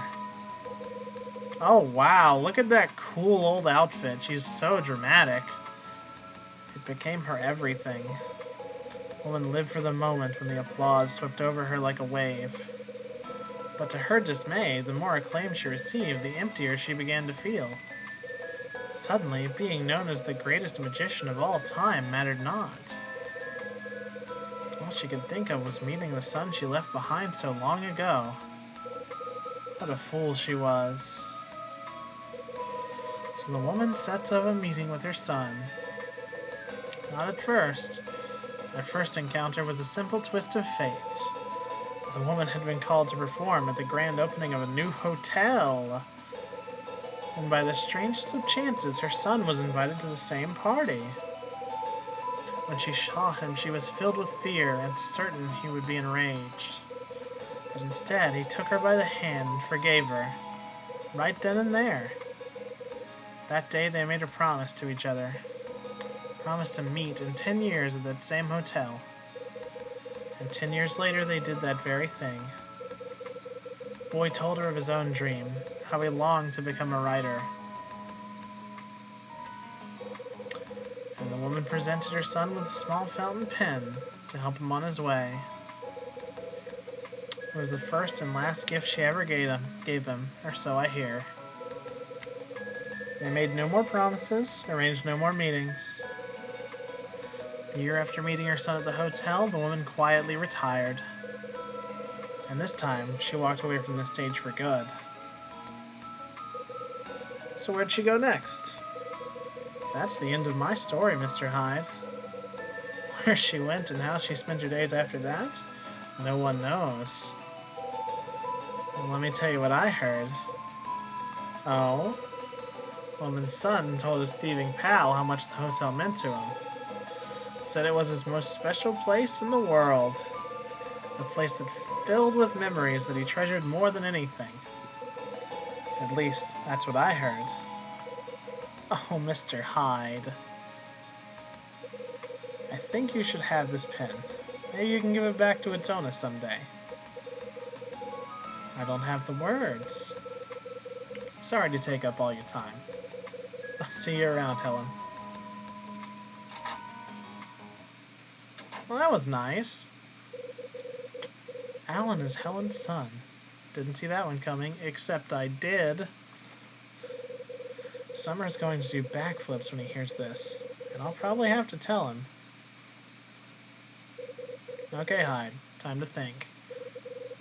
Take a second and get your thoughts together. Oh, it's one of these. Chapter recap. We're gonna have to do a double feature just because that felt short. How long have you been on stream? Only less than 2 hours. Just before 9, I made my way down to the bar for a couple of belts. Louis was working the bar, doing a damn fine job of it. The next person to stumble into the bar was Iris, who is very good and we like a lot. No, that ain't it. No? Iris didn't come through until a bit later. Oh, that's right. Just before 9, I made my way down to the bar for a couple of belts. It was Helen.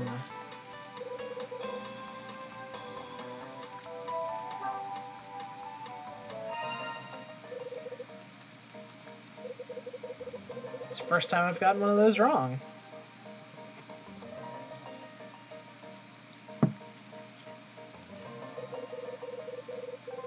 Me and Helen shot the breeze while she sipped the gimlets. Drink loosened her up, and she told me how she'd stayed here before. Boo-doo-doo-doo. Picked Rosa and Dunning's brains to learn more about the hotel's history. Didn't get much, but what they did spill was pretty interesting. For one, the bar was built on the hotel's 10-year anniversary. This means the hotel was built 20 years ago. Oh, I get it. The reason Helen's been here 3 times is because she was here at the opening, too. Opening 10-year, 20-year. Haha.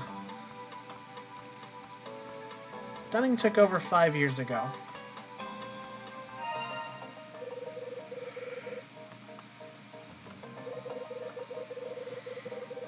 He put down cash on the barrelhead and took over the same day. Rosa came by and made me deliver a wine label to Helen. I like that Rosa can just make people do stuff.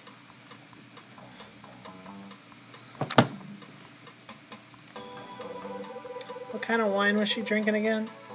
It was a red. We got through that puzzle pretty darn smoothly, actually. Helen had a bottle of red. Went for the same stuff she had 10 years ago. When I dropped off the label, Helen was all smiles and started chatting me up. We got to talking about who she came here with 10 years ago. Her companion's name was Alan. That's right, it was her son. I found out the pen Summer dropped is the same one Helen gave her son. I told Helen, and she spilled her entire life story. I ain't much for sob stories, but I listened as patiently as I could. Helen told me that she left her son to become a magician. That's right.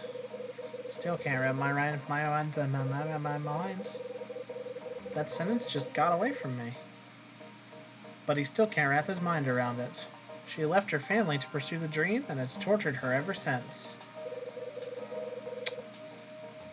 Got into some onion speak there. Night has fallen over the city, and the hotel. I know the dark. It's a cover that lets people's bad sides run wild. Envy, doubt, grief, they all come out at night. Bradley, what do you think of night? When darkness comes? I've got until dawn to find out.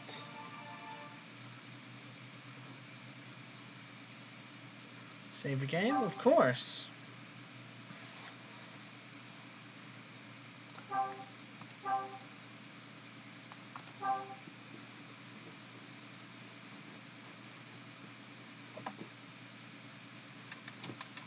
Chapter 7.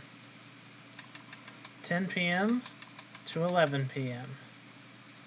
There's a present in the corner.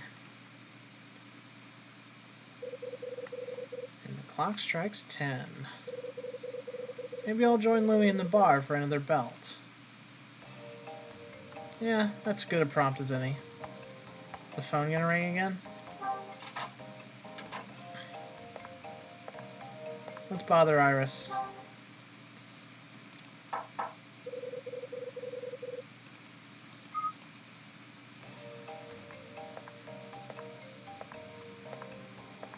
Nobody seems to be jumping out of the hallway.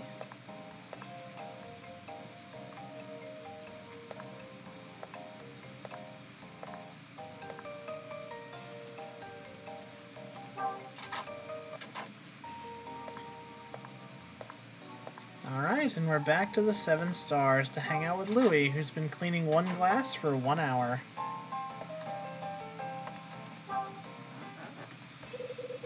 Look what the cat coughed up. Have a seat, Hyde.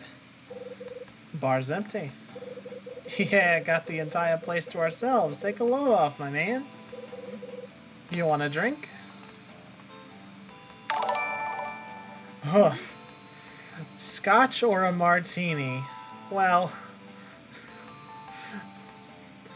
I would probably go for the martini, but Scotch seems more Hyde's speed. Well, thanks for following, Nat. Nat, oh, thank you. We're up to 19 followers. That's a strong start for our little Twitch channel here. Plan to play all of the Sing Studio games, including Secret Window and the one they made when they regrouped for the 3DS, and then we'll see where it takes us. Right now I've got some more Hotel Duskin to do. Scotch on the rocks, make it a double, Louie. Coming right up, Hyde. You're looking kind of grim. Something got your shorts in a bundle? Something like that. Lay it on me, brother. Louie the bartender's all ears. More like all mouth. What is it with folks wanting to yap it up tonight? That's what's up? Folks been laying all their problems on you? That about covers it. Kyle Hyde, advice columnist to lowlifes and crooks the world over. You're a regular comedian, Donato. Why the hell people want to drop their problems on a guy like me? You don't get nothing. It's because people always want to talk to a guy like you. Hey.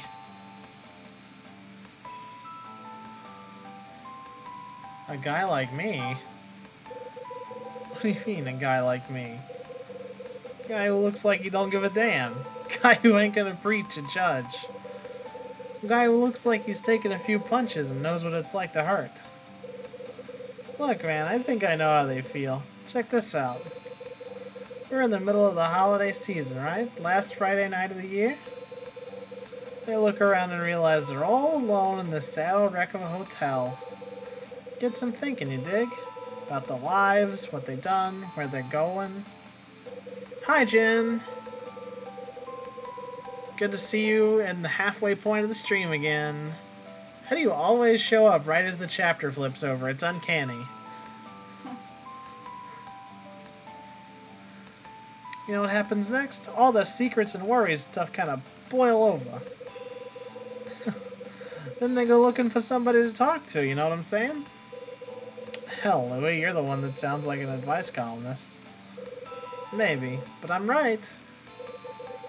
Look at you. You got secrets and crap hidden in your heart, right? I might. Maybe. See? Trust old Donato on this one. You're a good guy, even if you don't know it. I'd take a seat at the end of the bar. Here you go. It looks exactly like our bourbon.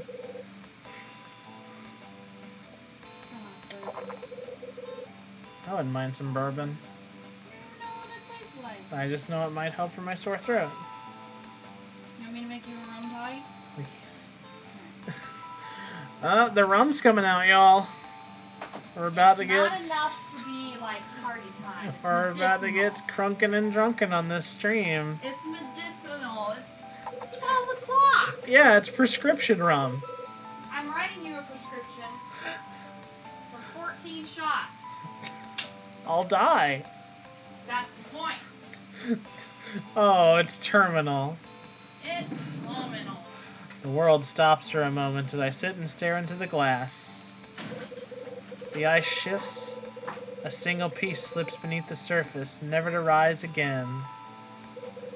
And then I hear Bradley's voice in my head. Hey, buddy. When this case wraps up, we need to have a chat. There's something I need to talk to you about. Can you make the time? Hyde? Yo, Hyde! How's the scotch? Goes down smooth, don't it? Yeah, nice glass, too. It's got a good weight to it. Nice, huh? I can tell what you like, my man. I told you about this, right? This one job I have to take seriously. It's a good gig, huh? I'm gonna tell you something, but don't go laughing. I know it's stupid, but I always wanted a place like this for my own. That's so? I ain't saying it all started because I met you. But you know when I started thinking about it? It was after you laid that story on me in the cop shop back in Manhattan. What story was that, Louie?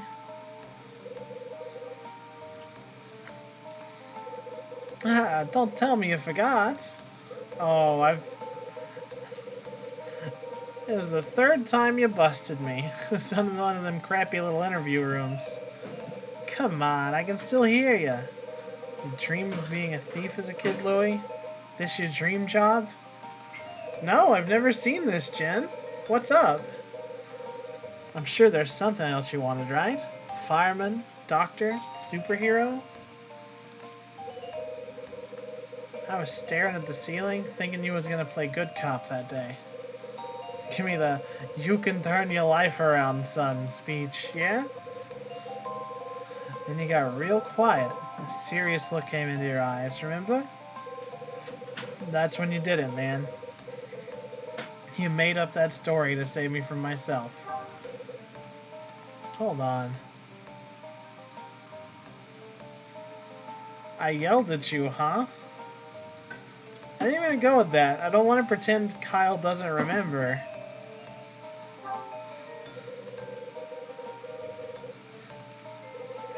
Yeah, brother. Thought me at choir was gonna rush the room or something. Here's the last hint if you still don't remember. I give up. It was about your pops. Told you a story about my dad. I said something about my father? I see a light bulb. It's getting brighter. There it is. You told me your pops was some kind of genius safecracker. Oh, that story. I remember the whole thing. You was 10, your pops decides to go straight, decides to take one last box job and then gets bumped off. I gotta tell you, Hyde, even when I knew you was pulling my leg, I almost cried. You told me your pops didn't want to be a thief, said he wanted to be an artist. Then you leaned in close and talked so quiet I could barely hear. Don't make the mistake he did. Don't live a lie. Total trip, man. Then you told me that unless I was looking to do a hard time, I better find out what I wanted. Find it, grab it, and never let it go. Amen to that, my man. When I first started working here, I couldn't sleep. Just laid on that crap-ass bed Dunning gave me and stared at the ceiling. Then one night, that story just pops in my head, yeah? And it hits me. Even though I'm just a damn street punk, I got something. Seems pretty small to most normal folks, but it's mine and I got it. You believe my story? Thought it was a lie, huh? No way, it's true? Poor Kyle. I have the choice to say it was either a lie or the truth. Oh, man. Kyle has said so many times over that he's got nobody. And I feel like validating that by saying that his story is true. Walton, is it true? I just said it was true. It's the truth, Louie. Every word. Whoa, wait, you're yanking my chain, ain't you? Not this time. It was true? Damn, what a trip. So what do you say, another round? Why not? What do I want next? Take your time, man. Yo, Hyde, I got something else to tell you. Pouring drinks ain't the only thing that's got my attention these days, yeah? Let me guess. It's a dame. It's Mila. Louie. No, I ain't talking about her. Check this out. What? Right here, my man. I don't get it. I'll find out in the next game. Oh, this makes me stoked for Secret Window. I'm so glad there's a whole nother game with Kyle in it. I'm talking about bowling, you know? Balls? Oh, he loves balls. I love balls, Kyle. Balls and pins and those little hand dryer thingies.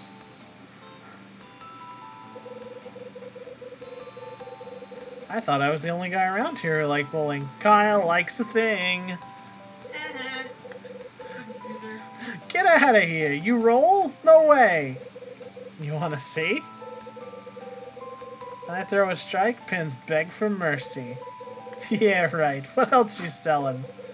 Well, I got a bridge I could sell you. You think you can keep up with my hook? When and where? Want to try and beat me?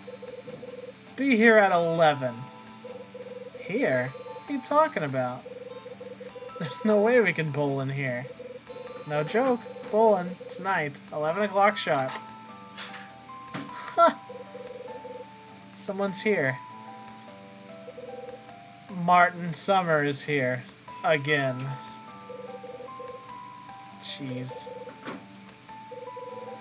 Good evening, gentlemen. It's me, Reddit. Be sure to upvote.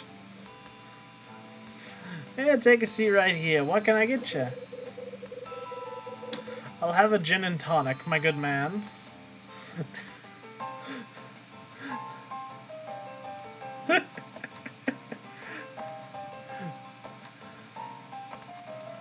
Hello, Martin. Maybe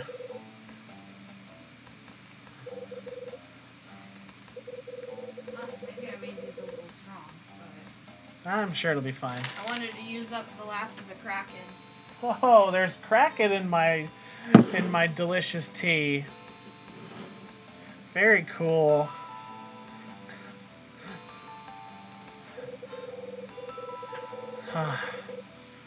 Martin Summer looks like he's gonna try to sell me beard oil. Ugh. I bought my brother some of that stuff once and he was ecstatic.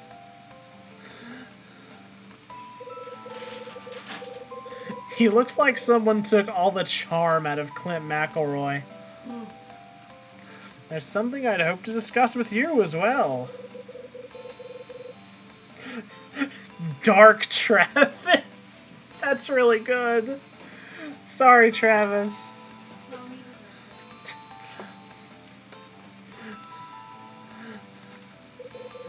it. If you're so inclined, Mr. Hyde, please begin. I have the option to yell at him about plagiarism for the 4th time, or to talk about Alan. I'm going to talk about Alan. This time. It's about your buddy, Alan. Alan, did you say? You sure you got no idea where he's at? Quite sure. No clues, the leads, anything? Well, we know his deductive reasoning is real crap-ass.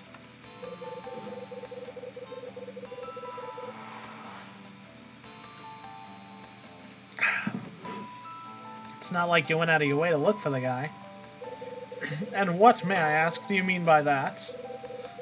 Common sense. It's better for you if he's out of the picture. Mr. Hyde, I will be checking out of this hotel on the morrow. On the morrow! On the morrow? I will then proceed to the offices of a local newspaper and tell them my story. Not headed on a good path. What have I done? Uh-oh. Were you too mean to him? I don't think I was ever as mean to him as he deserved. He plans to use the media to search for Alan. What have I done? I don't know. Jin says, oh no, and I'm inclined to agree with Jin. I stumbled onto your secret by accident, bud. I didn't have plans to tell anyone. I'll be as careful as I can. Well, I was talking to someone and it slipped. What am I trying to avoid here, Jin? I'm terrified now. If I may ask, to whom did you reveal my secret? I better lie to him. Shouldn't I? Is that being careful?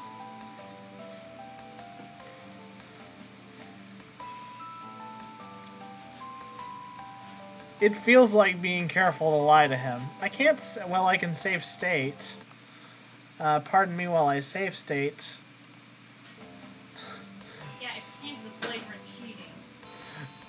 It's the third time I've save stated the whole game, and I've never booted from a save state.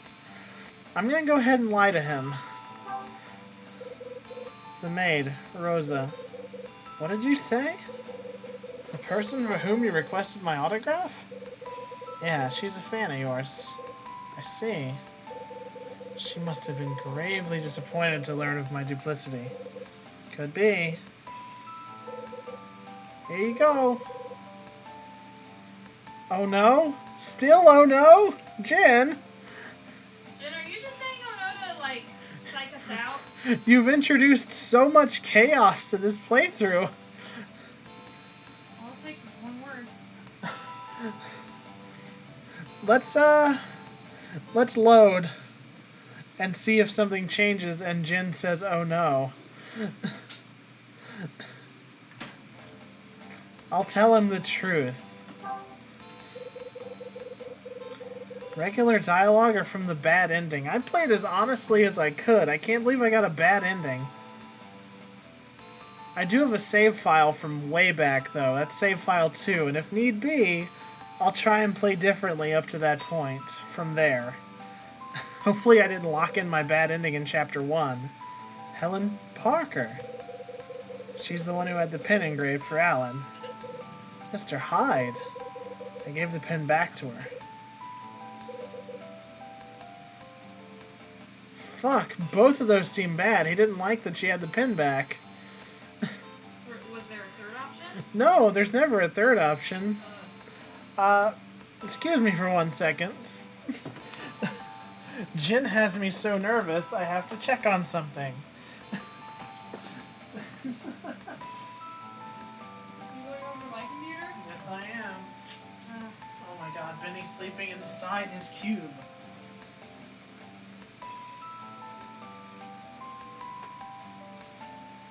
Sorry that in your time of need, I'm over here making a bagel.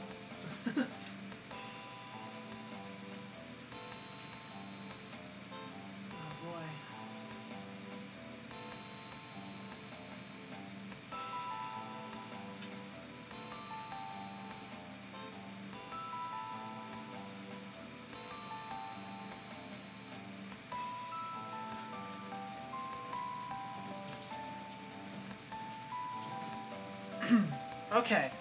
Okay. Was Jen lying?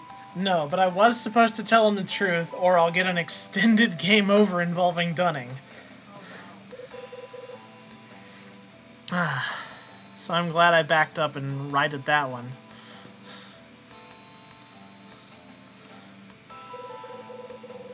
Looks like you're having yourselves a good time over here.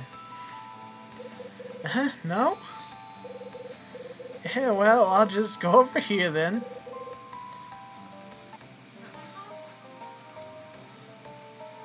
I don't know. What do you want to talk about there, Martin?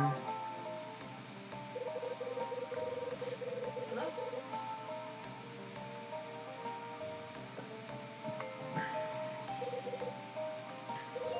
It's an important message regarding my current credit card account.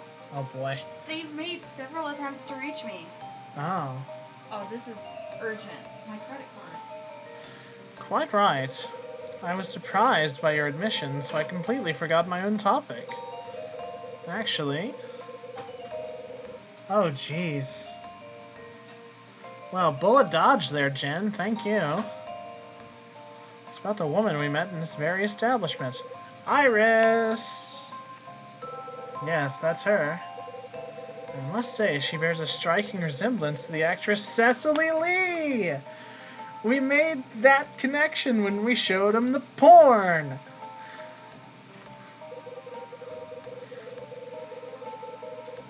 If you felt deja vu upon meeting her, you now know why. And if you felt something else, you also know why. Don't like that! Buddy, can you be normal for once? Just a request, please, be fucking normal for like 2 seconds. There's quite a striking photo of her doppelganger on this month's issue of Vavoom. Okay, her doppelganger? Who is Cecily Lee? Is that her twin? Or is it Iris?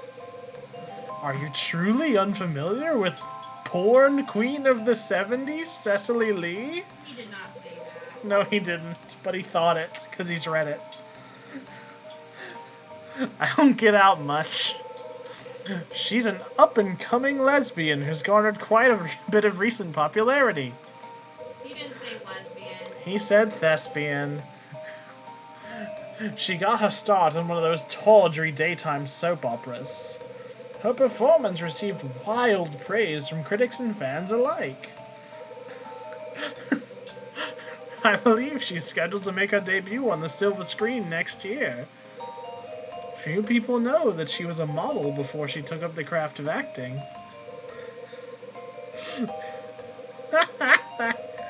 She's not as young as the other new starlets, but she has a certain something. Are you talking about her butt? Like, I don't know what to expect out of you, Martin. That's... Talking about her titties. She wears a sweater. We can't. The art style doesn't. What? I wear a sweater. Yeah, and that leaves nothing to the imagination. Please, Mr. Hyde, I'm merely reciting the information I've heard. I'm rude to Summer all the time, so me and Kyle are on the same page.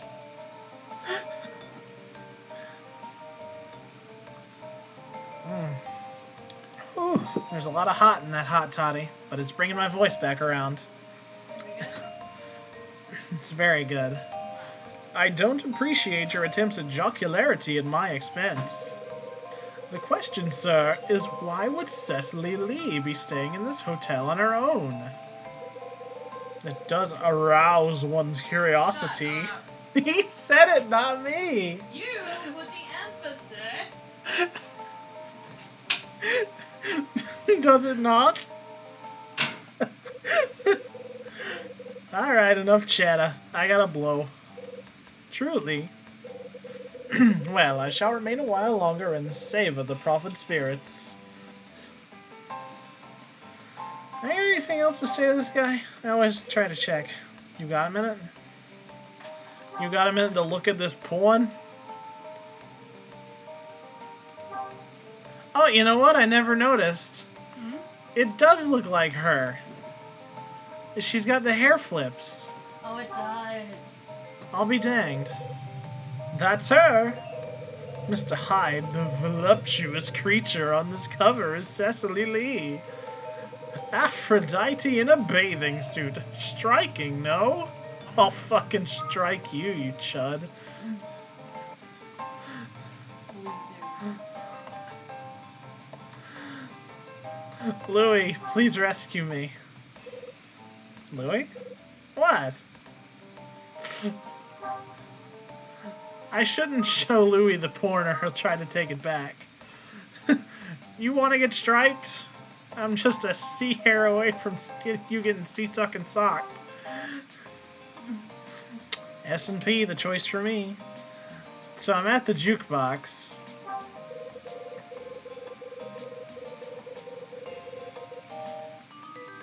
Now, if there's been a hint of something to pick on the jukebox, I don't know it. Play it again.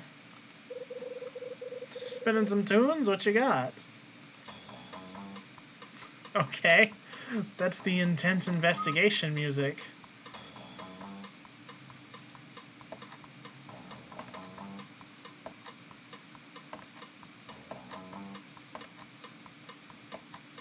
I think it's about time we go say hi to Cecily Lee. Oh shit! Melissa's in the hallway. Should we give her the doll now, or...? Talk to the child. Well, of course we're gonna talk to the child. We're gonna adopt the child. Hey there, Melissa. You going to the bar? What are you doing here? Dad's gone? Oh, boy. Yeah, I got all 7 stars and put the change in the machine, and we got ourselves a bunny. It didn't spit out a snack, though, just a bunny. It's a place for adults. It's called the 7 Stars Bar. Through that door at the end of the hall. I'm giving a child directions to a bar. See the sign with the big star on it? Star? Oh, I remember. I saw that before. It's all pretty and stuff. I was kind of like the star. It was kind of like the star on the top of a Christmas tree. I suppose. Christmas was 3 days ago. You get any Christmas presents this year?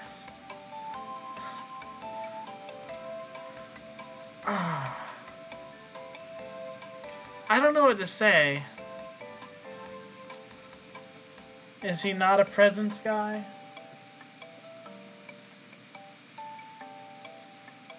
Tons. I feel like I should get her excited by saying I got tons of presents.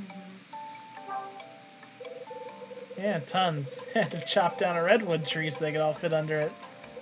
Wow. Nice, huh? How about you? Nah. Yeah, I guess that figures. Oh, can we give her the rabbit as a present?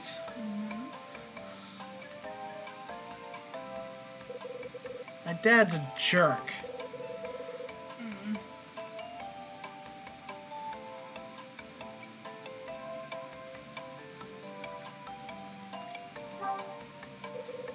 So why is he a jerk?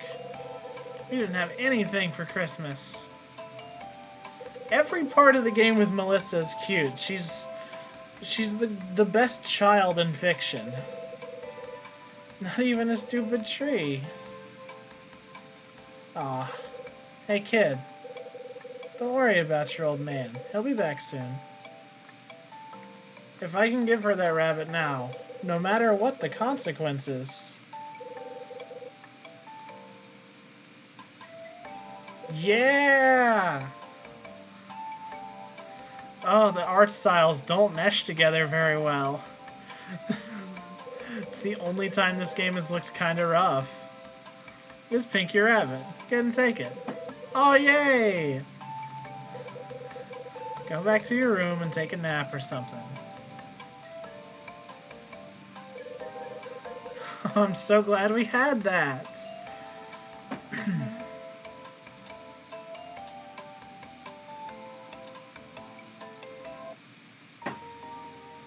Alright, so I think our game is still on the good track.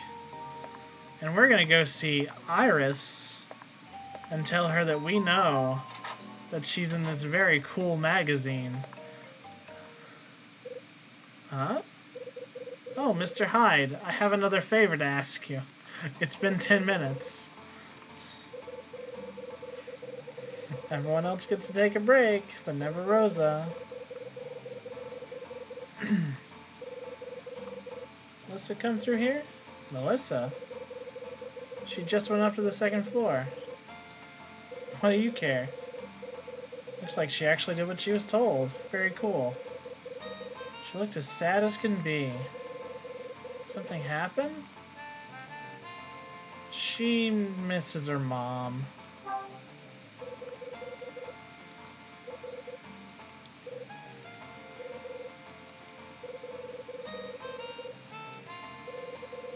Losing a mother? That's too much to ask for any child.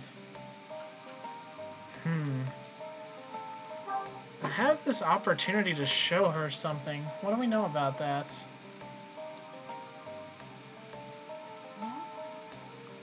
It's a conversation with Rosa at 10:20. Yeah. Should we show her anything we have in our inventory, or? That's for the third choice pick. She didn't get one. Did you miss that? She didn't get one what? I don't know. I wasn't given the third choice. Maybe when I back out? Alright, I've got to get going. Hey, Mr. Hyde, just 1 second, please.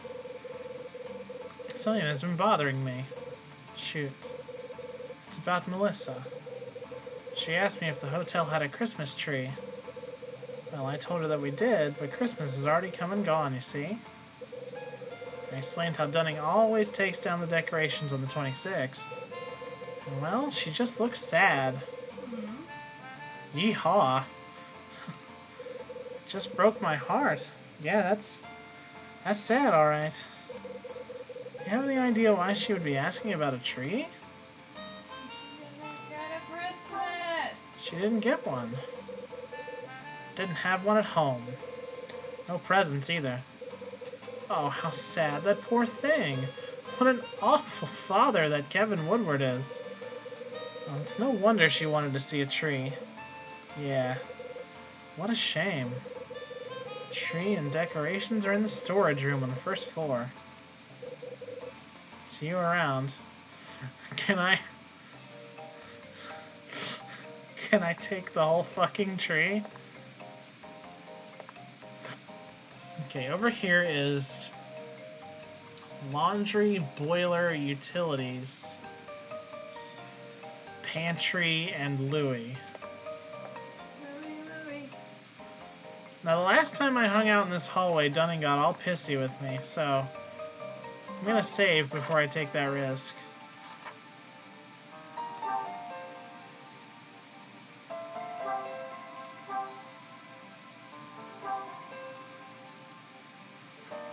Be the tree I wish to see in the world. Hi there. Hi.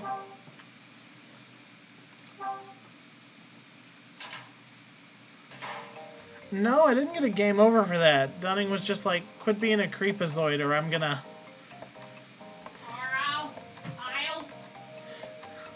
I'll wallop ya. Yeah, kind of. The game over I got was because I failed the conversation with Jeff. The Dunning game over I got the first time I played on the DS had was just me dropping the filing cabinets. Whoops. I haven't gotten a raid invite yet. The EX kind. I'm butt straightened. Okay, there's some stuff in this locker to get. A black light? Whoa!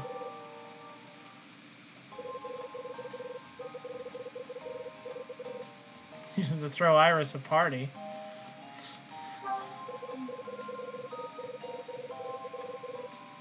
Not touching any rope that comes from a dirty hotel.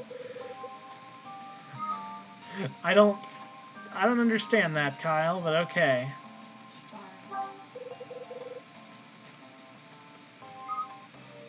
Well, a black light's certainly a unique thing to have.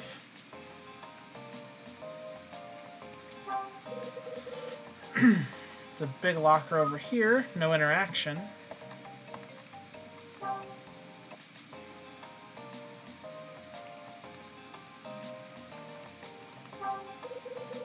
tree must be behind these boxes somewhere. Can't believe I'm actually looking for a Christmas tree. I'm going soft. I imagine I need to be quiet.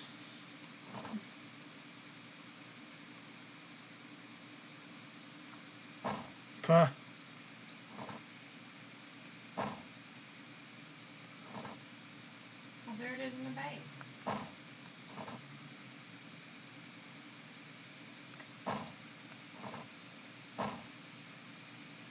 Do I have to clear a path to it? I believe so. I'd imagine so.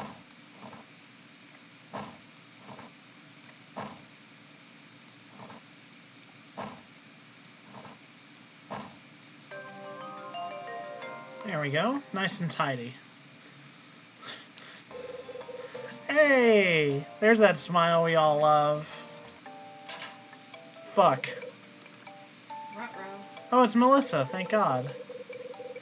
Hey, Squirt, what are you doing here? Rosa came to my room and told me to get down here? She said I could see a Christmas tree if I went to the storage room. Oh. She said you'd be here too. And she told me I could decorate the tree. So can I? Huh? Rosa saw right through me.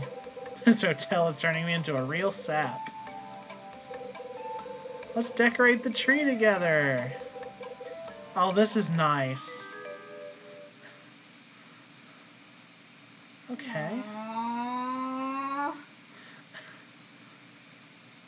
Aww. I guess I can hang stuff anywhere. Oops.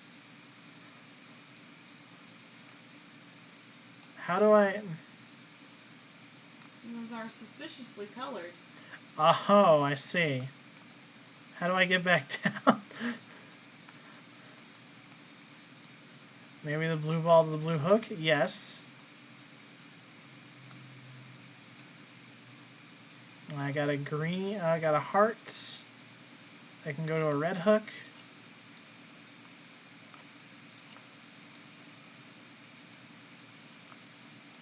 Yellow.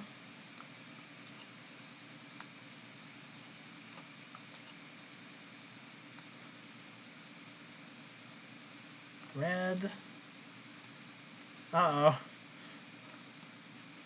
Oh, it's like walking around. Okay. Another blue hook way up here.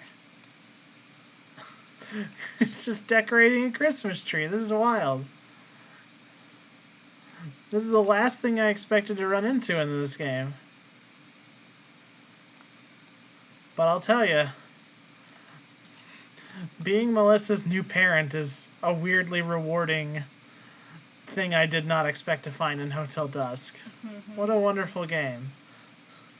Oh, and the star! I'm surprised they're not like, pick up Melissa so she can put the star on top. I think that might be what's happening. I choose to believe that's what we did.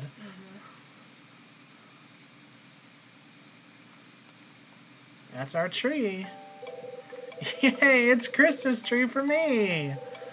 Oh, this was precious! I love this game. Well, Squirt, it's 3 days late, but here you go. Merry Christmas, kid. Merry Christmas, Mr. Hyde. Oh, she's so happy. Who's there? Mila! Hey! It's pretty, isn't it? It's the best tree ever. Oh. What you doing here? Fuck.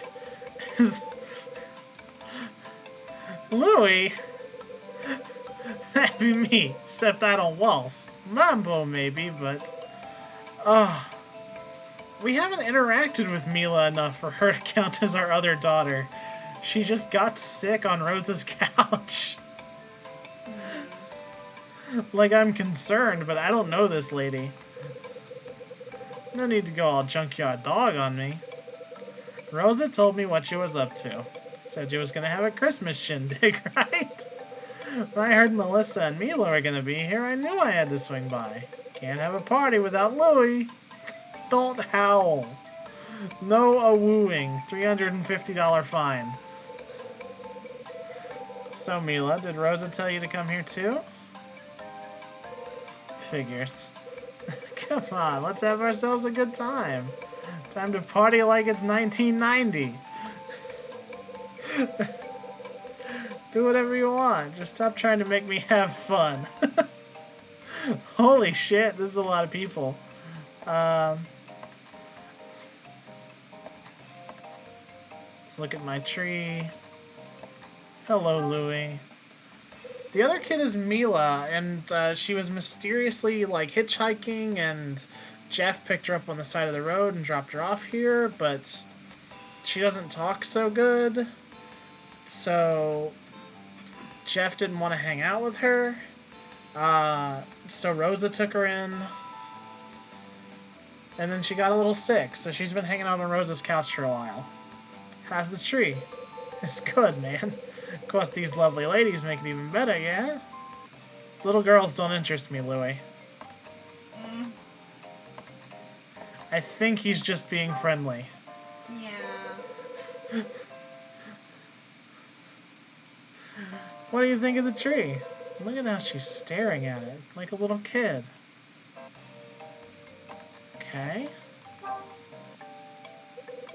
I like having everyone here. It's really fun. Yeah, I mean, Kyle is probably about as neutral on Mila as I am. There's nothing to dislike about her. Good times, huh? It's the...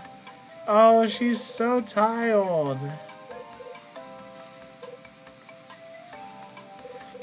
Oh, Louie likes Mila. Yeah, Louie likes Mila a lot.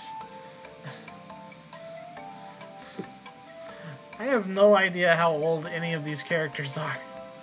I know that Kyle's 33. He was implied to be around the same age, right? I think he's younger because we caught him thieving while we were already a cop. Mila's 20, okay. Louie can like her all he wants. Melissa fell asleep. Take her back to her room, would you? Okay, a 5-year difference? That's fine. They're both over 20. I want to chat with Mila. You know, flash her a bit of the Donato charm. Louie, kid's asleep. Take her back to her room before she catches a cold. You work here, remember? Like I could forget. Alright, I'm going. Look at Jen coming through with the facts. So helpful. Let's get you back to your room. Louie picks up Melissa and carries her out of her room. It's just me and Mila now.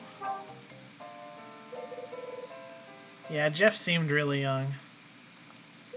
How you feeling? That fever gone? It's gone. Good.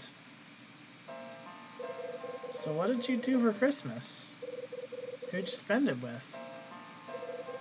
I opened my notebook and handed it to Mila.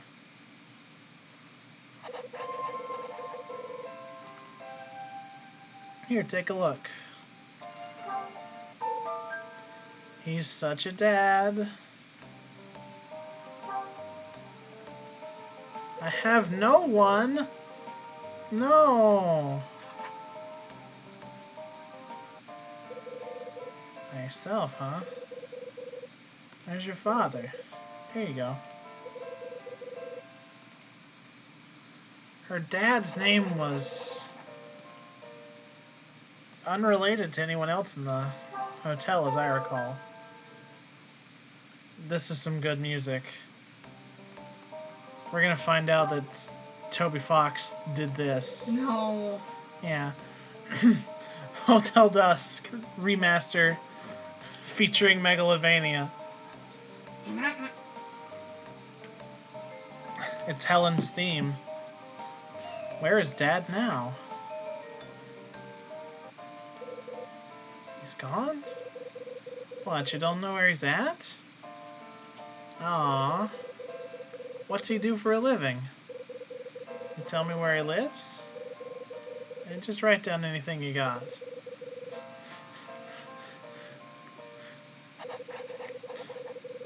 I would say you're wrong, but Louis is like the tall goober I would expect to have papyrus for a skeleton. Mm. So you may be onto something.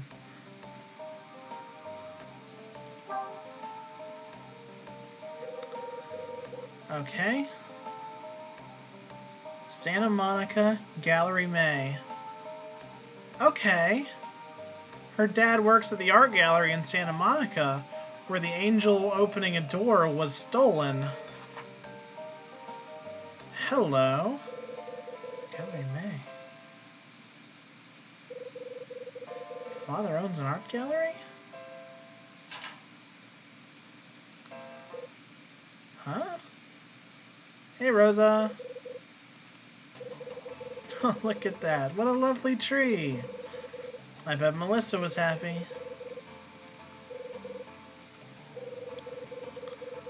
Ah.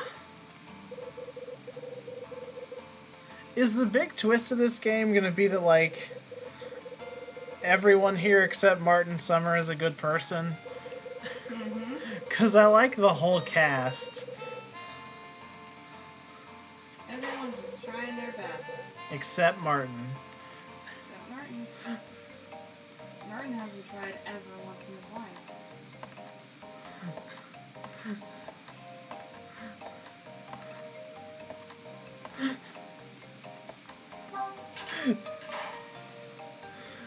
What? Did I figure it out, Jen? Or are we clowning on Martin too hard?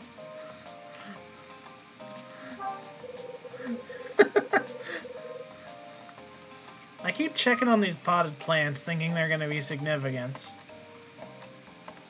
Now I've still got a 1970s porn star to check in on. Oh, fuck. Who? Is that door open? Oh, Moxie, my shift starts in half an hour. Uh-oh. There I go. Shame there's too much snow. Well, let me check, because it'll be, nuts if my bus is back to normal route. It wouldn't make sense. There's still so much snow. Who is Charlie? Dunning's room is open.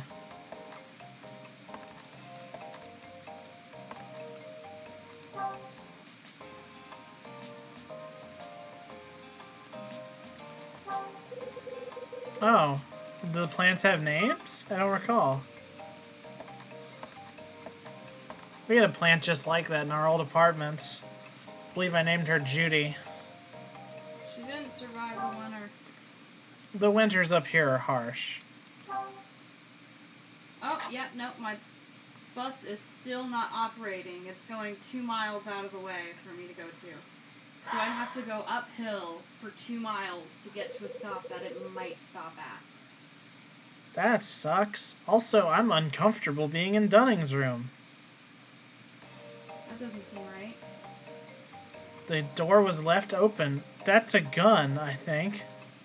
Ruh-roh! Like a shotgun? Or a, maybe... Oh no, he watches hockey. It's a hockey stick. He's got an American flag on his table.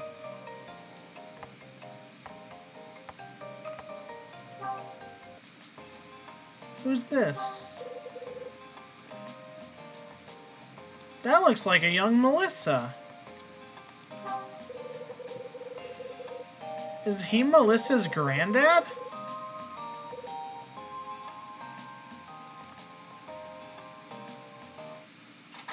Oh, fuck a duck. This seems like an ending. What in the hell are you doing in here? Isn't this the lobby? Don't get smart with me, pal. This is my own room. My mistake. Sorry to barge in. If you're sorry, then haul yourself out of here. Now, buddy, move it. Whew. A picture of the young girl in Dunning's room. Who could it be? It looks like Melissa. That probably means it's Melissa's mom. It's either Melissa's mom, and that's a hereditary set of pigtails, or maybe Dunning is Melissa's granddad. I gotta talk to Iris about her porn career, because that's fascinating.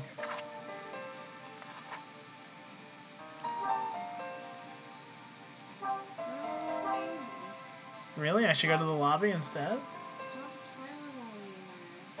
I'm not cyberbullying Iris. Should I go to the lobby for real? I believe so. Okay. I mean, is Iris's door even gonna open? It's hard to say. Let's give it a knock. Nobody home.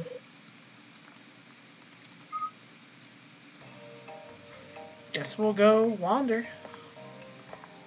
We'll wander over yonder.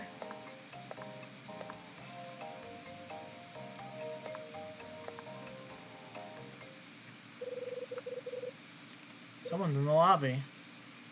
It's Melissa's dad. This deadbeat.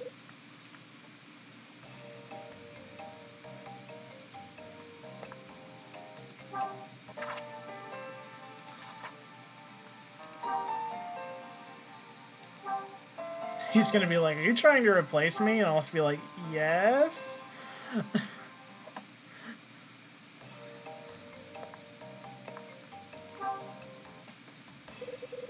You got a minute, bud? Hey there, looky here. Is Mr. Oh, fuck. He's about to grab her dinner from the vending machine. Oh, God, he's slurring. Oh, he's so drunk. He's drunk.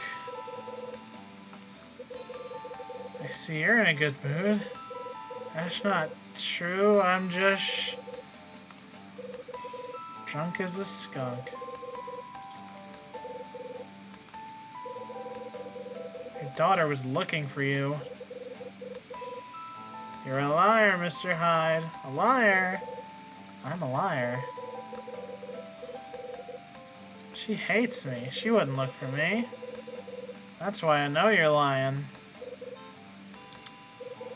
She was looking for you. Go to your room and ask her. She can make it that far. Mind your business. What do you know? Ah. He talks like a child. And not in the good way that Melissa talks. The hell's eating him? He just stumbled his way over to the front desk. Woodward, turn around. He ignored me.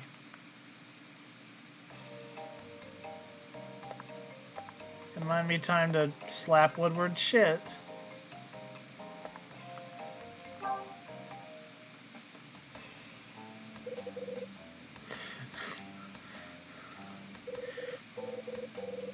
He doesn't want company. He wants to be left alone. Oh God, he burped. Ugh. You're really plowed, Doc. I don't know a good choice on this one. It's not implying anything would be dangerous. It says select anything you like. And go to the bar. You were really putting him down, huh? You're a surgeon, not a pilot. You shouldn't be getting this drunk. Maybe. Whomstuff were you drinking with?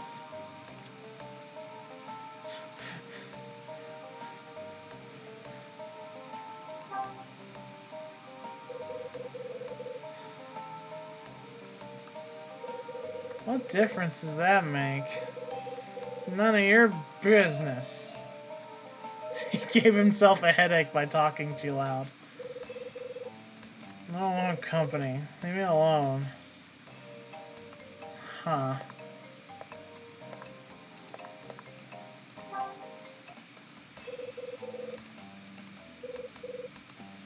Okay, well, we can't talk to him no more. Maybe someone will intercept us. Yep. Wonder who Kevin was throwing him back with. Well, I know who to ask. We gotta go back to the bar.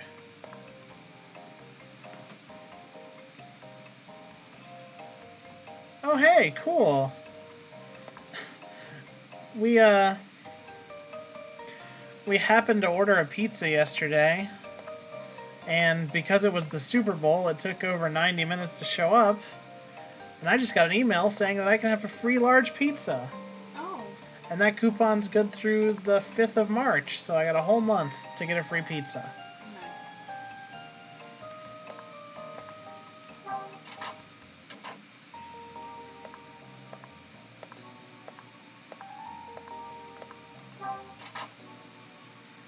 It's pretty nice. Hey, it's our favorites. It's Iris. Thanks for coming in. The drinks were delicious. It was pleasantly surprising. Good to hear, I think. Hope you come back. I will. Oh, she blew a little kiss. That's the first time we've seen her smile in any way all game. Ah. Hey. Yeah! Stop sneaking around, Hyde. You're gonna give me a heart attack. You weren't mooning over a dame. You'd have heard me come in. Ah, Mr. Hyde. As tactful as ever, I see. If you'll excuse me. Iris turns and totters out of the bar.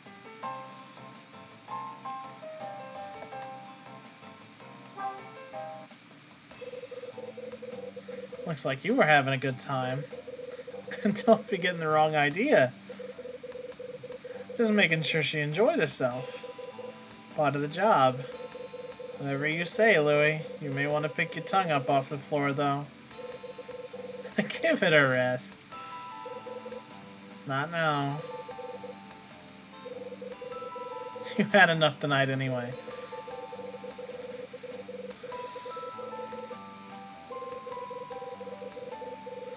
Forget that and you'll end up like the dynamic duo I had in here earlier. Sloshed to the gills. Okay, awesome. Who's the girl in the photo? It's 10:20 in the game. Or the 10:20 block. We're not to the later half of 10 to 11 yet.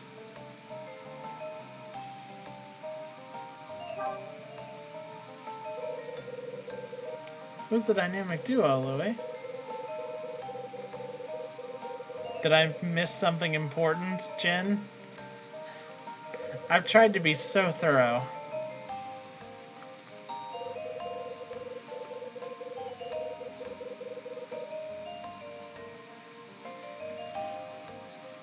Got back from putting Melissa to bed, and there they are, planning at the counter like a couple of regulars. Looked like they was talking about something serious, too. Yeah, bowling's at 11. They both bounded back a couple of drinks and got fried to the toenails. Melissa's Pops ain't much of a drinker, though.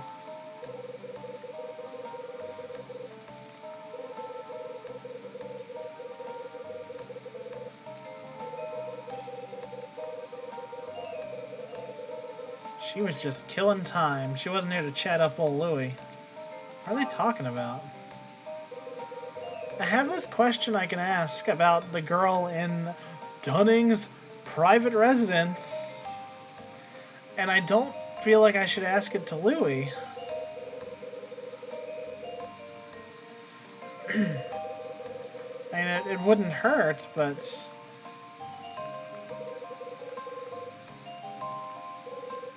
Melissa's Pop said something about a Gallery May in Santa Monica. Really? What did he say about the gallery?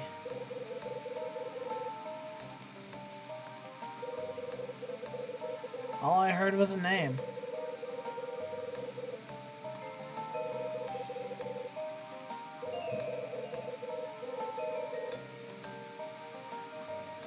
This is suspicious. Alright, who's the girl in the photo?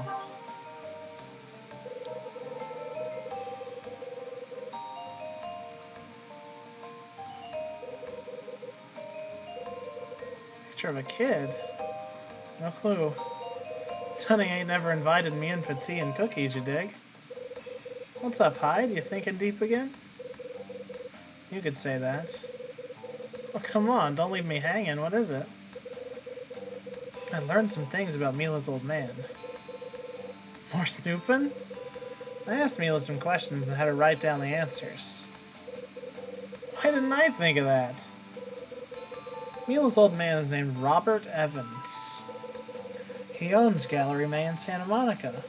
Whoa! There ain't two of them, though. Doubt it. Hi, do you think of what I'm thinking?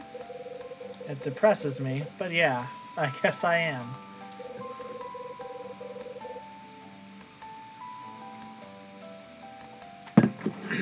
Strange things from strange sources, huh? I better have a chat with your drunken friends. Always stop in for one more Louie. What you waiting for? You better check that lead out.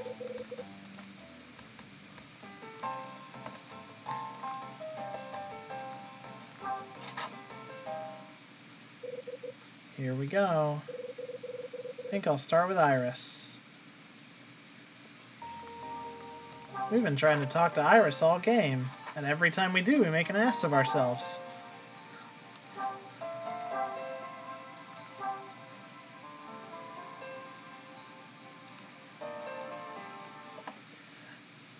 In the 5 hours that he's been at this hotel, he has solved one mystery per hour, and none of them have been his. He's a very good detective.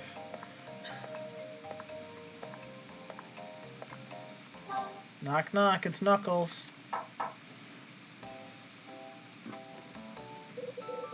Can I help you? Something I wanted to ask you.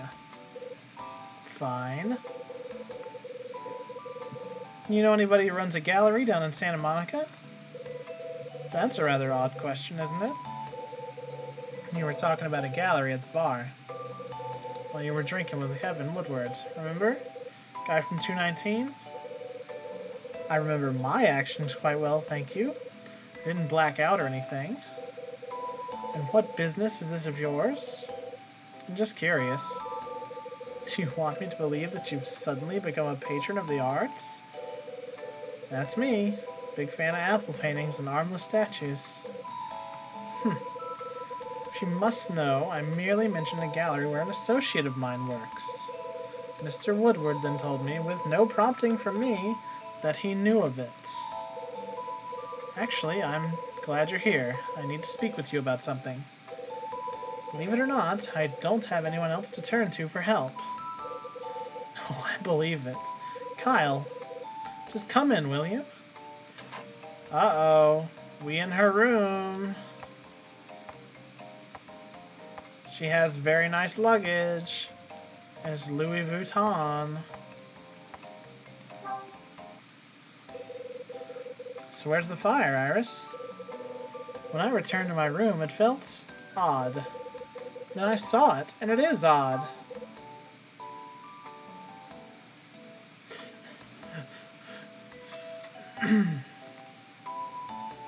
Well, what's odd? Kyle can dislike Summers all he wants, but we're going to be as nice to Iris as we can, despite Kyle. My suitcase has been moved. It's subtle, but it's definitely been moved. You're sure? I'm positive. Someone's been in here. Whoever it was must have waited until I was out, then broke in. He's hard-boiled and gay. Was anything stolen? I like to focus on their problem first. Yes, something was stolen from me. Contact the front desk. I have I hear Dunning has experience with this kind of thing. Yeah, I don't think Summers did anything this brazen. But it's possible, especially with how he was singing her praises very grossly. But Summers isn't subtle enough to be picking locks. No one ever tries to catch a thief unless lots of money is stolen. So they didn't take your money. That's right. What did they take? I can't say. Oh God. Was it your underwear? Was this a gross panty raid from a stranger? No. Would you consider helping me? Depends on how cooperative you can be. I lost a small envelope. Okay, what was in the envelope in case they took it out? A small letter? I can't tell you. I was sworn to secrecy, Mr. Hyde. You must believe me. I made a promise to the person who gave it to me.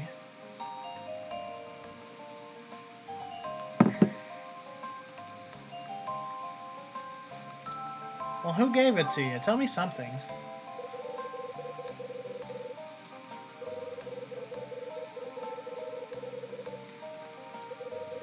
I can't say. She can't tell us anything. Good luck. I'm out of here. Why must you be such a crass, insensitive lout? Fine, fine, I'll tell you. Just give me a moment, okay? I'm impatient. Who gave it to you? It was Grace. Why have I heard the name Grace before? Was Grace the name, on the card in the office?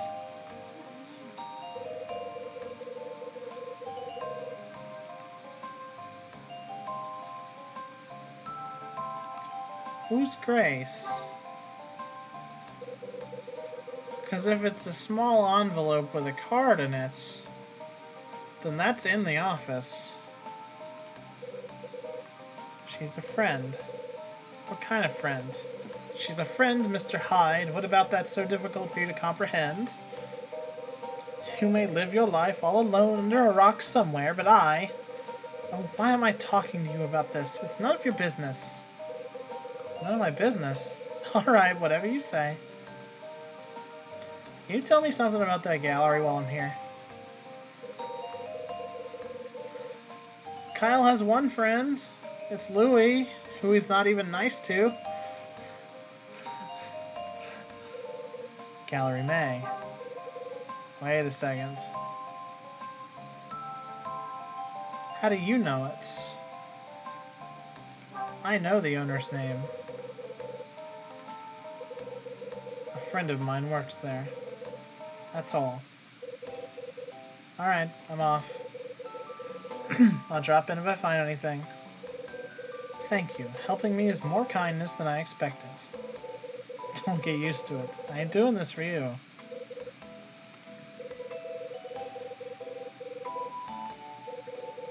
You don't say. You're just curious about something that got stolen. I got a hunch about your mystery envelope and whatever's inside it.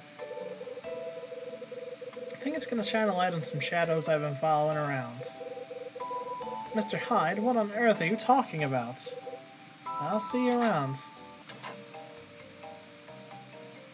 Oh yeah, Rachel is a good friend. Now why do I remember the name Grace?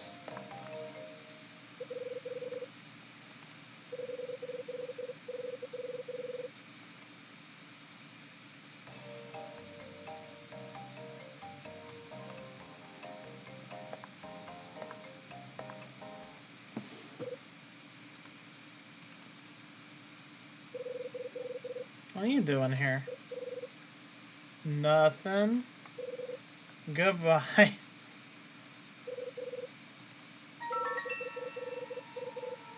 wonder if he was hoping to see Iris. He's up to something.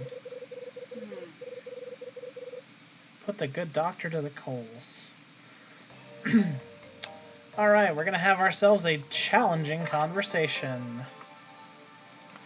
I'll save. Of course I'm gonna save. Usually challenging conversations with red questions mean it's the end of a chapter. Mm-hmm. So that could spell the end of our stream if the chapter ends after we have our talk with Mr. Woodward over here in room 219.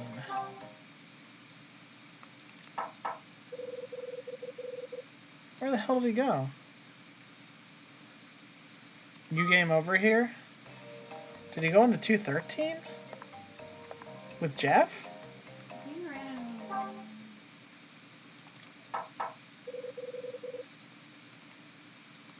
I can't tell where he went. What do you think?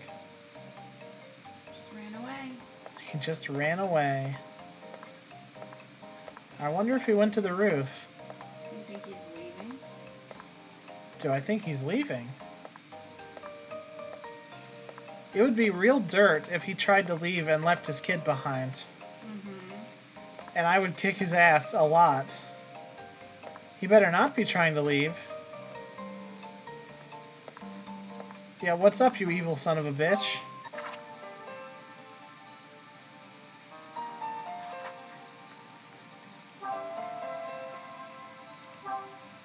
Okay, my inventory isn't flush with evidence. I hope I haven't missed anything. We will navigate this one carefully.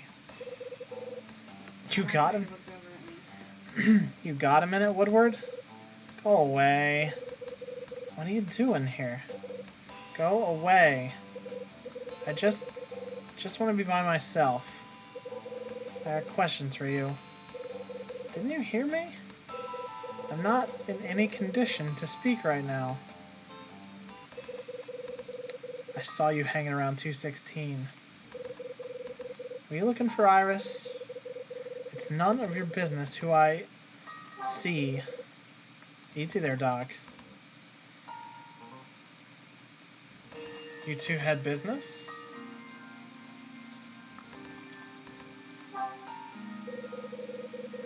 Were you looking for Iris? Heard you two tossed a few back in the bar. And if I were, is there a law against me drinking with Iris? What are you and Iris chatting about? You two been friends long? Why are you asking me these things? You have no right. It doesn't matter who my friends are, who I talk to. You don't have a right to hound me like this. I don't have to tell you anything. Don't be a mean drunk, Doc. Just talk to me. Enough. I'm out of patience. I'm tired of your questions. Tired of you. Close your head. I wonder if I should call him a loser. Well, I guess I got my reasons for asking. You gotta be careful. That's really the main choice breakdown in this game is incisive or careful.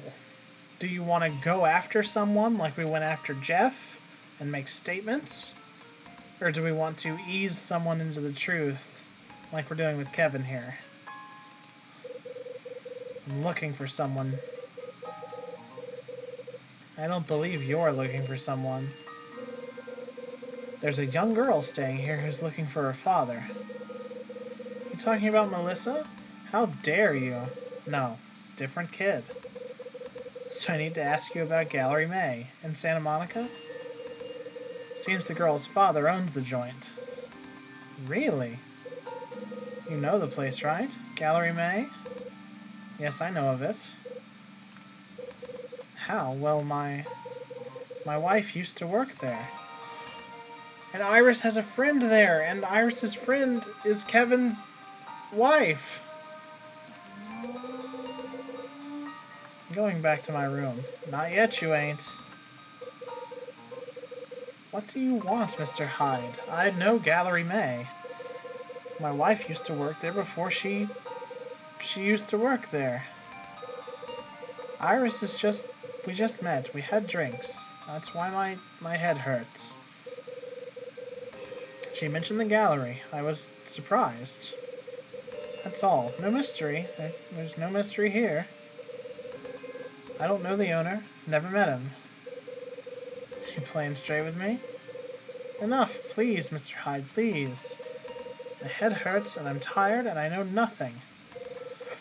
Nothing, huh? You're hiding something. Spill it. This is like the 8th time he said, "How dare you?" He's so wound up. My problems are mine, got it? They're mine! Not yours. Not yours. Not my business, huh? You were kind to my daughter, and I think you mean well, but that's enough. I have my limits. I'm not going to unfold my life to a stranger. Alright, point made. Let's step back a second.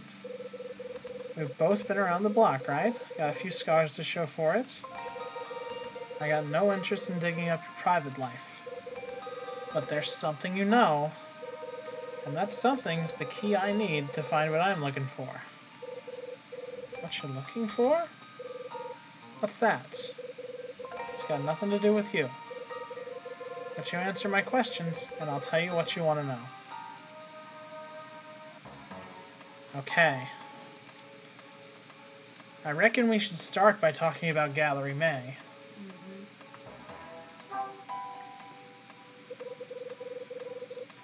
I got a hunch about Gallery May. Did you maybe work there too?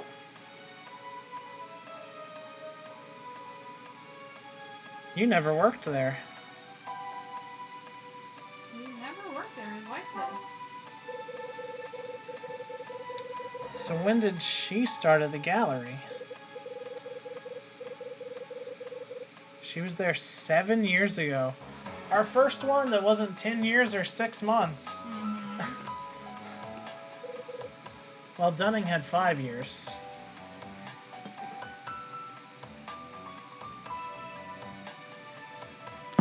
That's a long time ago. She started working there when Melissa was 3.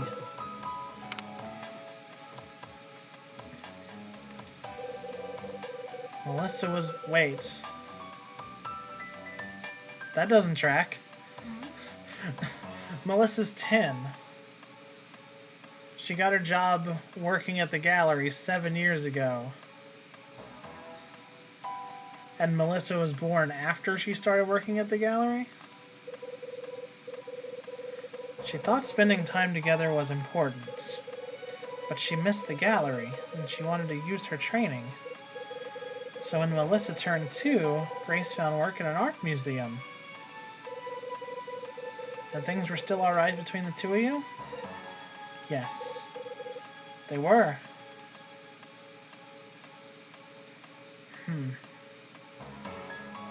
Let's talk about Grace.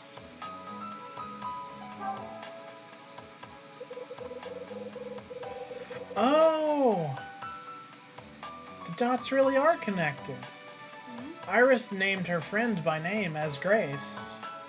And the thing in the envelope is for Grace. I bet I know what went wrong between you and your wife. He's been taking out a lot of his anger on Melissa. But I don't want to name Melissa as the thing that went wrong. It's never the kid. Yeah, it's never the kid. It was you, wasn't it?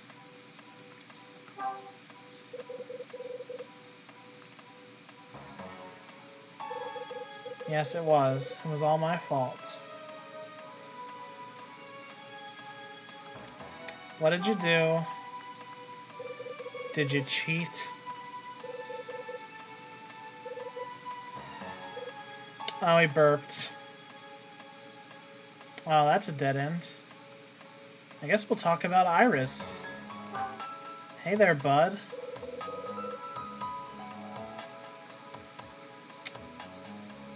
I believe you just met?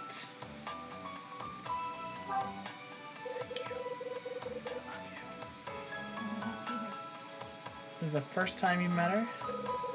Iris has taste. Yeah. Iris clearly doesn't just invite people over to her room. Never met her before tonight. She said she knew Grace, and that's... Well, who is Grace? Melissa's mother, my wife. Iris mentioned Gallery May in the bar. It surprised me. But then she told me she knew Grace. I didn't know what to say. What else does she know? Does she know your wife left you? I don't know. Why didn't you ask her? Maybe she knows where your wife is now. No, I'm tired of talking to strangers about how my wife left me. I have some pride. You don't get to have pride when you treat your kid like that. We found this game's Azrael. Or Asgore. He's very divorced.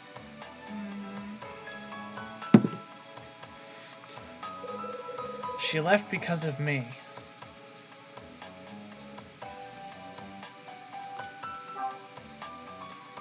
Again, what did you do?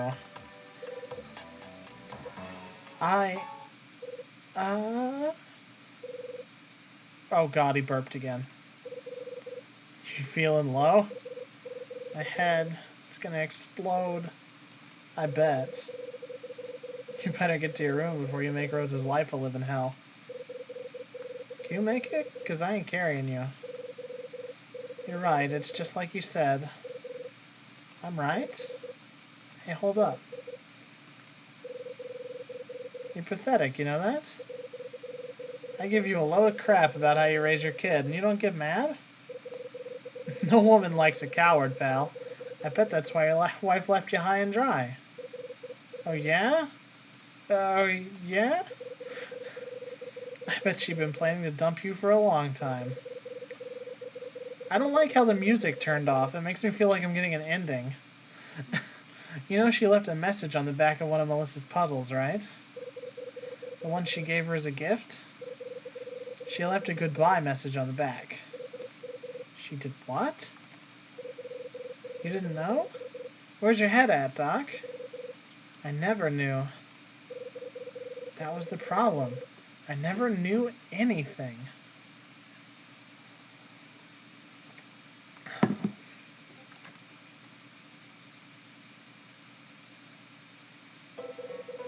You want to hear my story, Mr. Hyde? I'll tell you. I'll tell you everything. Tell you what, you want to talk? I'll stand here till I get bored. 2 years ago, I lost a patient in the operating room. I did what I could, but, well, I've seen this episode of Scrubs. Their family sued me for malpractice, and they won, I bet. Oh yeah, they won. The court made me pay. It was so much money, and my insurance just wouldn't... I didn't have it. I couldn't get that much. It was just so much. And I was drowning. I didn't know what to do. Grace, she kept working at the museum while I waited. When they gave me the verdict, I asked for a divorce. It was my mistake. I didn't want Grace to pay for my mistake. But Grace refused. She said no. She told me no. Ugh. If there's one thing I fucking adore about this 70s art style, it is the gigantic pointy collars everyone gets to wear. This won't beat us, she said. I won't lose my family, she said. She was going to... She told me she'd raise the money. And she did. I don't know where it came from, but she did it. Did she get involved in Niall? Did she boost Angel opening a door for Niall to pick up?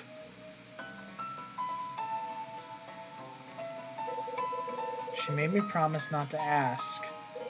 Said it was a price we paid to stay together. Said we'd be together forever. And she was wrong. I loved her from that day. I just loved her so damn much. You were already married. I would hope you loved her before that day, bud. She was everything. But you know what? I didn't trust her. How crazy is that? But I mean, where did she get the money? It was a lot of money. So I asked her and asked her and asked her, but she wouldn't tell me. So we fought. We fought about just about everything. One day she left you. Yeah. I tried to find her. I've been everywhere and tried, and I don't know. I don't know. So why'd you come here? Matches. I found a matchbook from this hotel. It was in her purse. So I came here. I thought I would find a clue, or, you know, clue. Just one little clue. But I failed. I didn't find a damn thing. So you're right, Mr. Hyde. I don't know anything.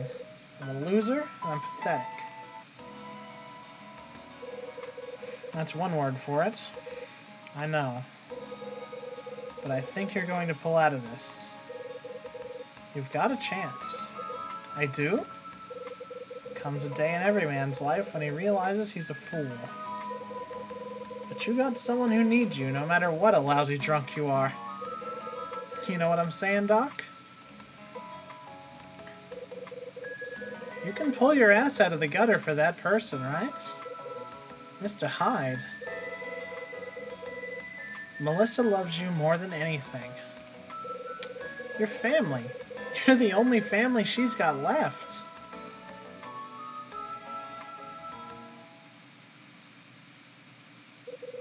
So that's what happened to Melissa's mom, huh? Wonder how Grace scored all that cash. Are you gonna have the same epiphany I had, Kyle?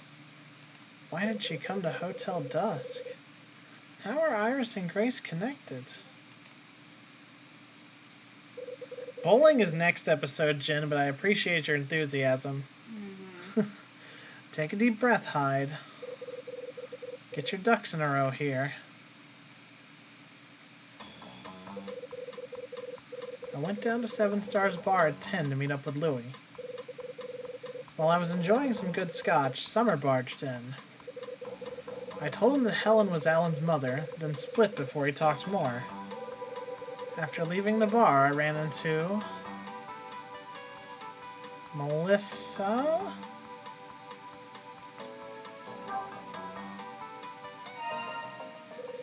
That's right.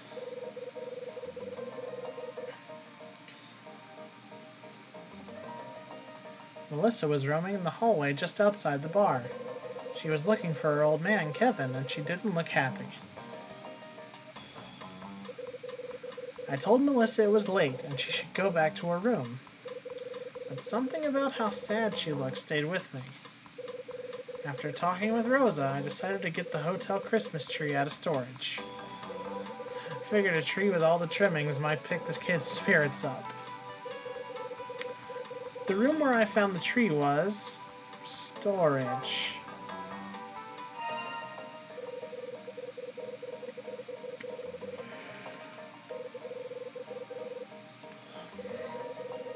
I hadn't decorated a tree in years. It made me look like a sap, but it actually wasn't a half bad time. Melissa came to the storage room to see the Christmas tree. She looked pretty happy to celebrate Christmas, even if it was 3 days late. A couple of other people heard about the tree and came down to join us. First was Mila, and then Louie. That's right, it was Louie. Guy's got a nose for bright lights and dames. The lights of the tree pushed back the shadows of the storage room for a little bit. After Melissa fell asleep, Louie took her back to her room. Mila and I were left in the storage room, so I got out my notebook. That's when I learned that Mila's father owned his own business. The name of it was the Gallery May. That's right. Mila wrote the name down in my notebook. Mila's father owns an art gallery in Santa Monica. It's called Gallery May. Louie told me that Iris and Kevin were drinking together. He said they were talking about Gallery May. That's when I decided to ask the two of them some questions. When I went to 216 to see Iris, I learned something else. A mystery man broke into Iris's room and nicked something from her. The thief made off with a small envelope.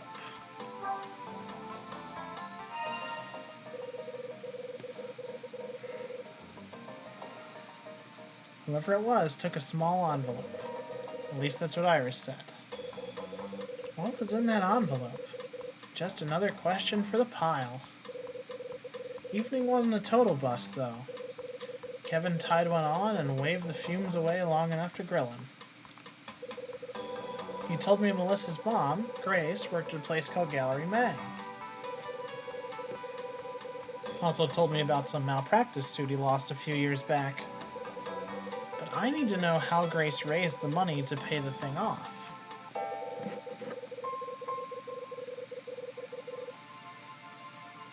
As I listened to Kevin spill his guts, an idea started to swirl in my brain. There's a connection here. Bradley disappears with Osterzone's angel painting. Doc's missing wife works at an art gallery. Like my old man used to say, where there's stink, there's flies. You hear me coming, Bradley? Hotel Dusk's got the key to this whole mess, and I'm gonna find it tonight. Save your game? Of course we will.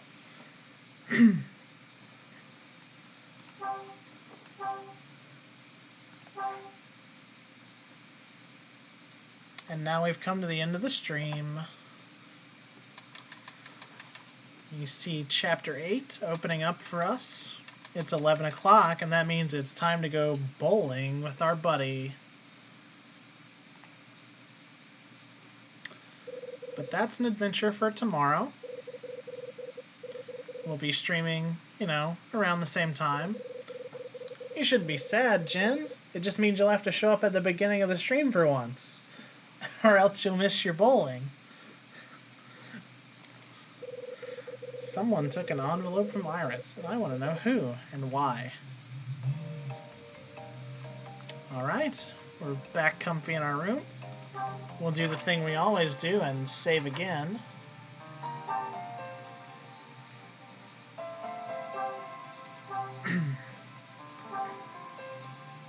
I'm just glad you want to be here, Scoots, and don't worry, if you miss it, the VODs are going up on YouTube. You'll be able to find it day after, probably.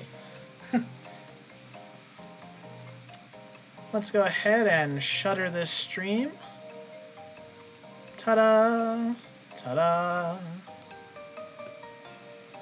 It's so good to see you all. We will look forward to seeing you again tomorrow. Take care, everybody. Bye! Bye!